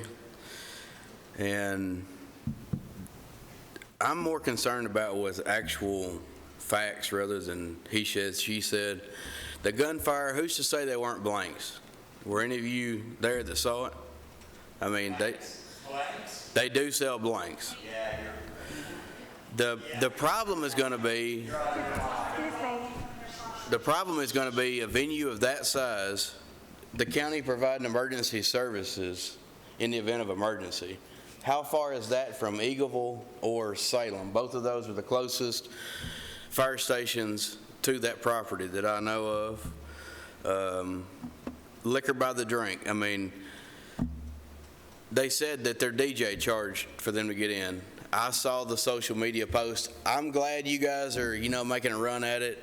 Congratulations, but where you're going to have a hang-up is the taxes. Everybody wants their tax money, so if you do intend on doing that, you are going to have to go through the correct process of doing it. I understand from the people that live in the immediate area, the noise ordinance of anything. The problem is, these folks are probably good folks, but nobody's ever guided them, and they didn't go about it the right way of how to do it, And it sounds like, from just sitting here tonight, that this board basically says yay or nay, but there's really no one to guide them past this point, And they spent a ton of money on this place. I know the people, that they bought it from, and they have invested a ton of money fixing it up to actually better the community. As far as the roads, I striped roads for a living for several years. So yes, the roads out there are a little narrower than they are in town. And that's not their fault, that's the county's problem. And Greg Brooks, by all means, does a great job with what he's afforded to keep up the county roads with. They will need uniformed officers at any event regardless, your own security, that's unacceptable. I mean, Lucky Lad is a personal friend of mine. He pays for security, he pays for uniformed officers. In the event there is an emergency, they just radio in. They're already there and marked unit. They do this every day. They're not somebody that just says, oh, I'm a security guy, and, you know, that just kind of how it is. They would need to do the traffic control. You know, that's the main concerns, is the public safety aspect of it. Thank you. Next.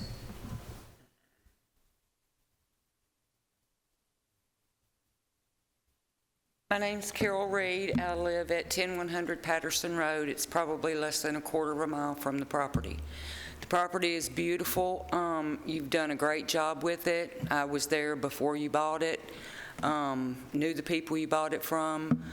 Your horses are beautiful, but if you want to promote your horses, why does it have to be such a large party? Why does it have to be at night? Why do you have to have the alcohol and so many people traveling down that road at night when they've been drinking? It's a very narrow road, and it doesn't need to happen that way. There's a different way to go about promoting your horses than having the parties that large and having 30 of them a year with 250 people. That's totally insane. And the months that you would be doing it, that's a party every single weekend. And you say that you're not going to, but if it's approved, then you have that right to do so. We can hear your music. Needless to say, we're less than a quarter of a mile, so of course we can hear it. I disagree with it totally. Your place is beautiful. I think you should promote your horses and what you do, but the way you're going about it is not acceptable to me. Thank you. Thank you. Next.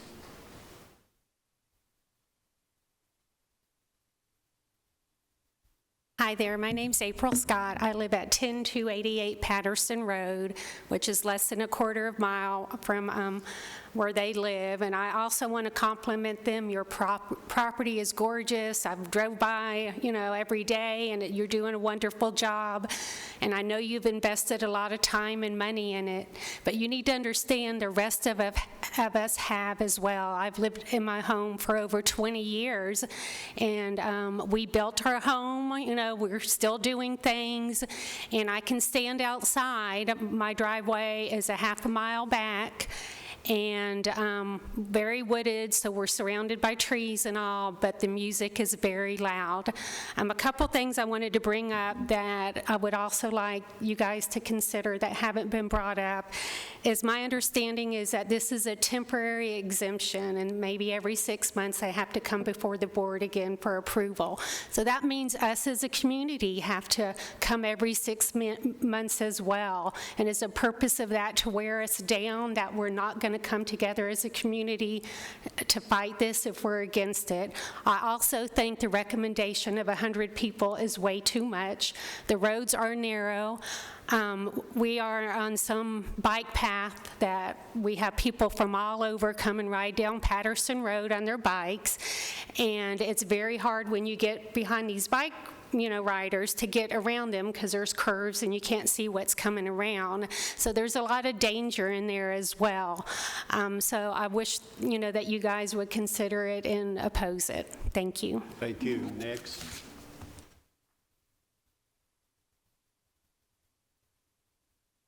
My name is Missy Houston. I live at 3468 Hill Road. So we don't live super close, and I really didn't know the cause of the late night music or gunfire. I actually thought I knew it wasn't Ken and Janet who live by us. We have 40 acres. They have the other 220, but until recently. But we were out. It wasn't just one weekend. It was multiple, because I called my husband worried because our daughters were outside. We just built a couple of years ago. We moved from Franklin to be able to have space, have animals. Our daughter is special needs. She doesn't like a lot of loud stuff either when she's trying to go to sleep. Her bedroom and the girls are on that just happen to be on that side. But I can't imagine living closer than we do. It's like some of these folks do, and how loud it is. It's loud. Gunfire. Yeah, we do have gunfire. Gunfire shouldn't be going on late at night. It is scary, and I thought it was behind our house. So, it's not about the horses. It's not about, the horse shows even. It's about a lot of people on a windy road with bikers that are coming in during the day. And our weekends, like, this is residential. We bought this property to enjoy our backyards and enjoy our life. I appreciate that you guys have put a lot of money. It is pretty. The horses look beautiful. I'm a horse girl at heart from Mississippi before we moved up here. But it's about, like, we've all put money in our properties too, and it's not fair. It's not fair for you guys to not go through the appropriate way, processes, and then expect it just to be okay. It's not. It's not that many people and not that many nights that we can't enjoy our property because you're trying to make money on it. Thank you. Thank you. Next. Anyone else wants to speak, come around, please. My name is Michelle Bergen. I live at 11021 Patterson Road. I also own 11017 Patterson Road. Have lived there for 47 years. So I'm a little nervous and upset about this. And I want my kids to live there. I have 3 kids that live there now, and my grandkids live there. This is not the place. This is a residential country. We do not want this loud alcohol serving in this neighborhood. It's not the place. There is another place. We have lived there a long time. They're the ones that should have to change, not us. We like it how it is, and we don't want it to change. Thank you so much. I oppose it. Thank you. Next.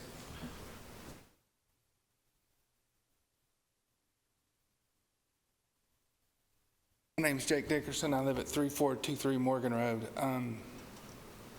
Our roads are too narrow for this. We have bicyclists every weekend during the summer and spring.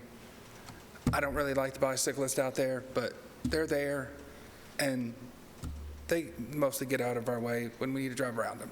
If you've got 50, 60, 70 horse trailers, I cannot get around that. I have 2 kids. They're 4 and 9. Their bedtime is 7:30. So if you want to have a party, shut that crap down at 7:30. We've been there 10 years. Yes, there's gunfire a lot during the day. That's not unusual, but if it happens after dark, what are you really shooting at? Can you see it? Do you have spotlight? Okay, that's against the law, so it probably shouldn't be doing it anyway. I don't really think that it's the place for it. Everybody has said that the place is beautiful. It is. They did a great job. Their property is beautiful. Their horses are great. I just don't really think that this is the appropriate place for them to do that. There's places they can rent out. The Ag Center in Williamson County can definitely host them. I'm sure it costs money for them to do that, but if they want to sell alcohol, I don't know, I wasn't there. But if that's something they want to do, they probably should go somewhere where they can and are approved to do those kinds of things. But they're definitely not approved to sell alcohol on the residential property that I know of. So anyway, that's my 2 cents about it. Appreciate it. Next.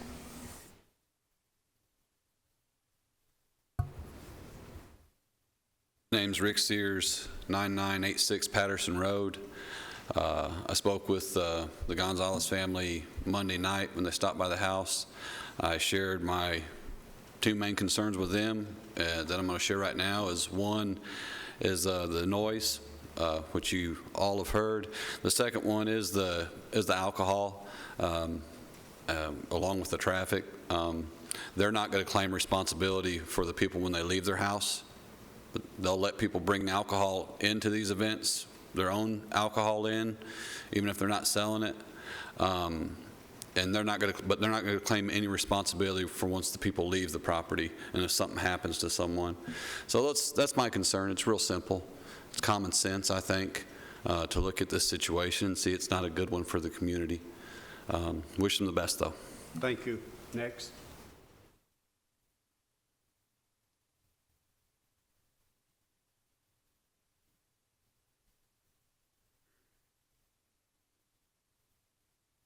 Good evening. I guess I get to close this up. My name is Heather Dahlbarn. I live at 9775 Patterson Road. I'm here speaking as a neighbor, not in my official capacity for Rutherford County. I need to clarify that. On the May 12th event evening, it was extremely loud. I live in an older home. My windows were bowing. I'm not exaggerating. I couldn't even believe it myself. I thought, am I having a medical episode? Because I was literally, I couldn't believe it was happening. The noise was extremely too loud. I have been on the social media account. I've seen it get a little out of control. I tried to be a person of reason. I'm all about personal property rights. But we all have personal property rights, and we have to be respectful of one another. My concern would be, I find it hard to believe that they had no concept that they needed to get some permissions before they held such an event. And if granted that opportunity, would they respect that going forward? That would be my major concern with it. The house is beautiful, the horses are beautiful. I think everybody here is fine with their training facility and their horses. I think it's the event venue that we're all struggling with. I know that's probably the big money maker that might help supplement the other business, but we don't live in an area that is zoned for businesses like that. I moved from Murfreesboro to Rockville to have peace, quiet, serenity. I love to sit at my bonfire and listen to whippoorwills. I can't do that in a neighborhood that has an event venue of that nature playing that kind of on however many weekends. One or two, it's like living in a mini Bonnaroo event. That's what I would explain it as. I'm from Coffee County originally. But to have that perpetually growing, that business in that area, I wouldn't want to live there. And if I try to sell my property, I believe you've devalued my property, because who else is going to want to move there and live with that every weekend? And so we all have a vested stake in our community. I'm not trying to prevent anybody from developing their own personal property, but we do have to be respectful of our neighbors. And I do think that the event on that evening was disrespectful to your neighbors. And I'm saying that looking at you directly in your face, because I believe that's better than talking about it on social media, or I'd rather be direct with you. But thank you for the time. Thank you. I appreciate the comments from everyone here, those that are positive, those that are negative, those that have a different opinion. I'm going to call on the commissioner from that district at this time to finish out the hearing. I always have the opportunity to have the commissioner from every district where they have something of this nature to give us some guidance along the way. Thank you, Mr. Chairman. For me to give you guidance, you've really put a load right quick after all this tonight, but as the commissioner for District 8, that includes about 17,000 people out that way, and for the past several weeks, this is all I have heard. I would like to hear some other things out that way of what's going wrong, about how we need wider roads, how we need more things within our schools and things of that type, but this is all I have heard lately. And I have heard some of the same things that's been brought forward here. And I think you all have come to the same agreement that you like the horses, you think they're beautiful, you think what they're doing there as far as a business as such. And I think that's what you've seen here. What they were accomplishing here was trying to get a business to get more people to see the horses, to see what they do with them and how they train them. And they created an event that expanded beyond the boundaries of where they live. And I think, too, that when you look at this, you have to think about the fact that when you go beyond your own property and expand within the other property of people who live next to you, you've gone beyond your property rights. Now, I've noticed within your own requirements here with dealing with agriculture that if you do allow permits or things of that type, it specifies there in public address systems to be utilized, no sound shall be audible from the property line. Well, this right here was already done. And in fact, when you hear that over on Versailles Road, back where I live, that is a long way. That is a very long way. And I think it got to the point where they didn't realize it, how far it was going. The number of people probably increased more than what they were expecting to.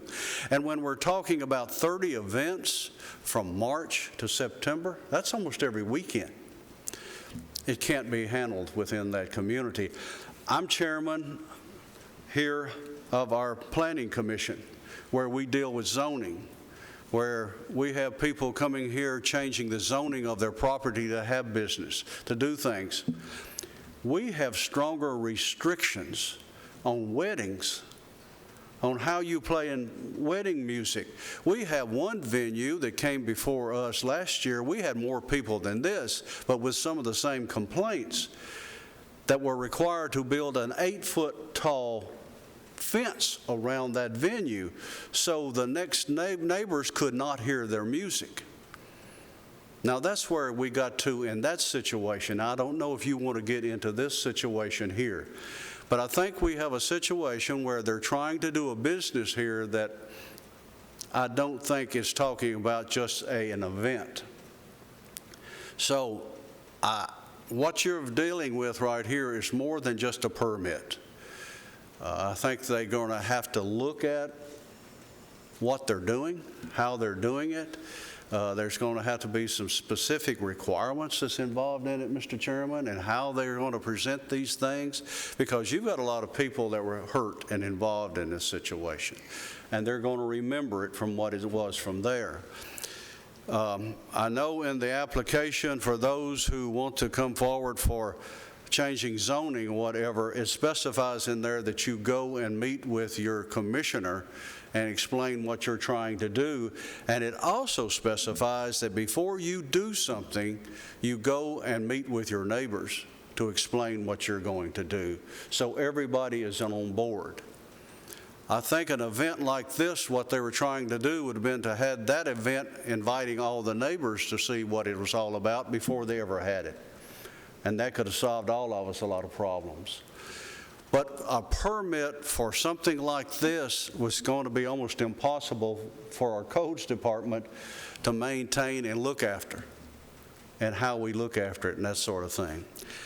Now, for me to give you guidance, the only thing I can tell you in this right here and what I see from comes from planning and things of this type, I think it's one of those situations where you're going to have to step back and say, okay, what did we do wrong and what can we do to fix it?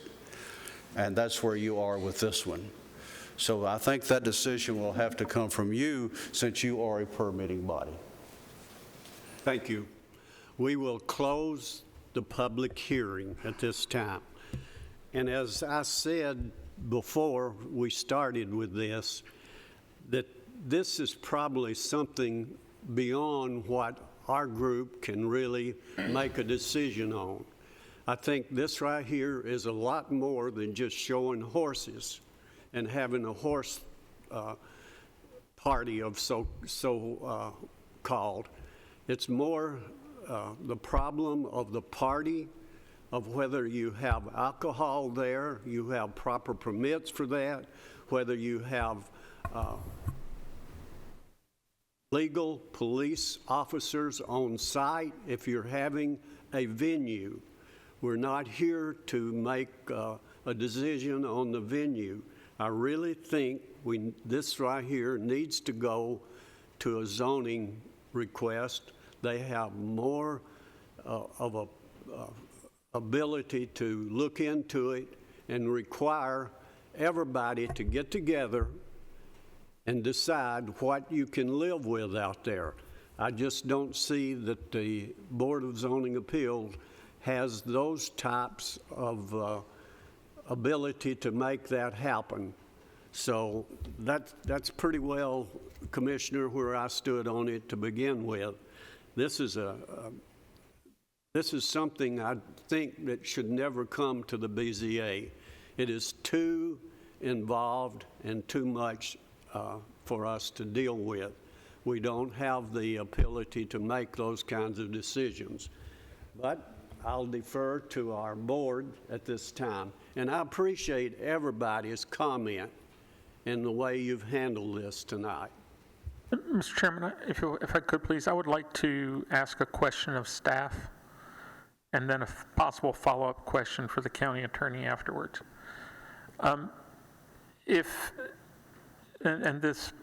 Danielle, if this was denied, and or say it didn't even exist, this application didn't even exist, with the current zoning they have and the current regulations that are in the zoning resolution, they could theoretically have up to 100 people for an event of a horse show type thing. Is that what I'm seeing in the paperwork that we were delivered?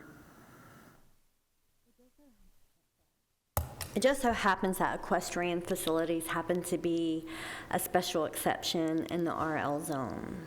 It's under agricultural activities, but it still falls on the land use grid as a special exception. So they're not allowed by right to have an equestrian facility, which would be like the arena to display, to have shows.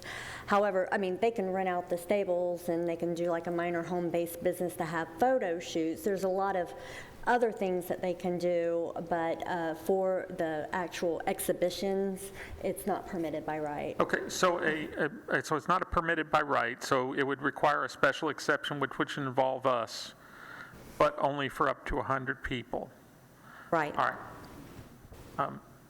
Nick, if I could ask a question, please. We have to, since this is a legitimate application, we either have two options, if I remember correctly, is either approve or deny. Is that correct? Yeah, I think that you've got an application before you and you've had a public hearing, and your question may be spurned by comments made by the chairman, which may be stated in a different way, which is there may be too much going on here in terms of the design of it, the location of it, any sort of consequences that are occurring out there. And I think that the chairman was suggesting that the better route may be to go and try and get an attempted rezoning or some other PUD where some more oversight and restrictions on it. I don't think the chairman meant to say that we don't have the authority to rule on it today. I think you do. Yeah, I just wanted to make sure to clarify that. And if either way, what the decision is made, make sure that there are stated reasons in support of it. All right, Mr. Chairman, with all that being said, and before I make a motion, does anybody has got anything else to say? Okay, I'm gonna move that we deny this application for the following reasons. The 250 people is way too much for this location for the following reasons. Events of this size are incompatible with the rural community. There's a history of excessive noise in the area from a zone which came from zoning enforcement. Safety concerns due to the narrow county road with such traffic associated with this type of event. There is record of obnoxious noise from up to, if not more than, 1.5 miles away over heavily wooded, hilly terrain. And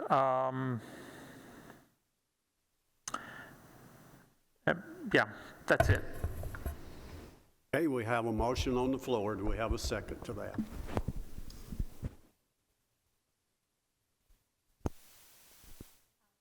Motion to deny. Pardon? We have a second. And I'm going to add a comment to this also. Go ahead. The applicant is more than welcome to pursue a higher level zoning than what is currently here through the regular procedures with the Rutherford County planning staff.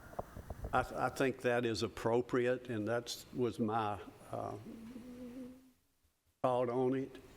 For those of you that live in that community, I just think that if this is going to be considered we have a whole lot of research to do on this and a whole lot more work to do before anything is made on it, any kind of permanent decision. And for the people who live out there who are requesting this, I'm not saying that this can't be done, but I think there's a lot of research that needs to be done, meetings with the people who live in that community, and invite them in and explain exactly what you want done. Now, you're also not just talking about showing horses, but you're talking about a venue. That venue is where it's getting to be a problem. So we have various venues throughout the county, or a few of them, but we need to go through the proper procedures in order to make sure that we're following all of our regulations. At this time, I'll call for the, go ahead. Mike Curtis. Yes. Amber Brown. Yes. Renee Curtis. Patrick Hale. Yes. Zane Cantrell. Yes. Is denied. Are there any other items to come before us? No, sir. We are adjourned. Thank you for being here.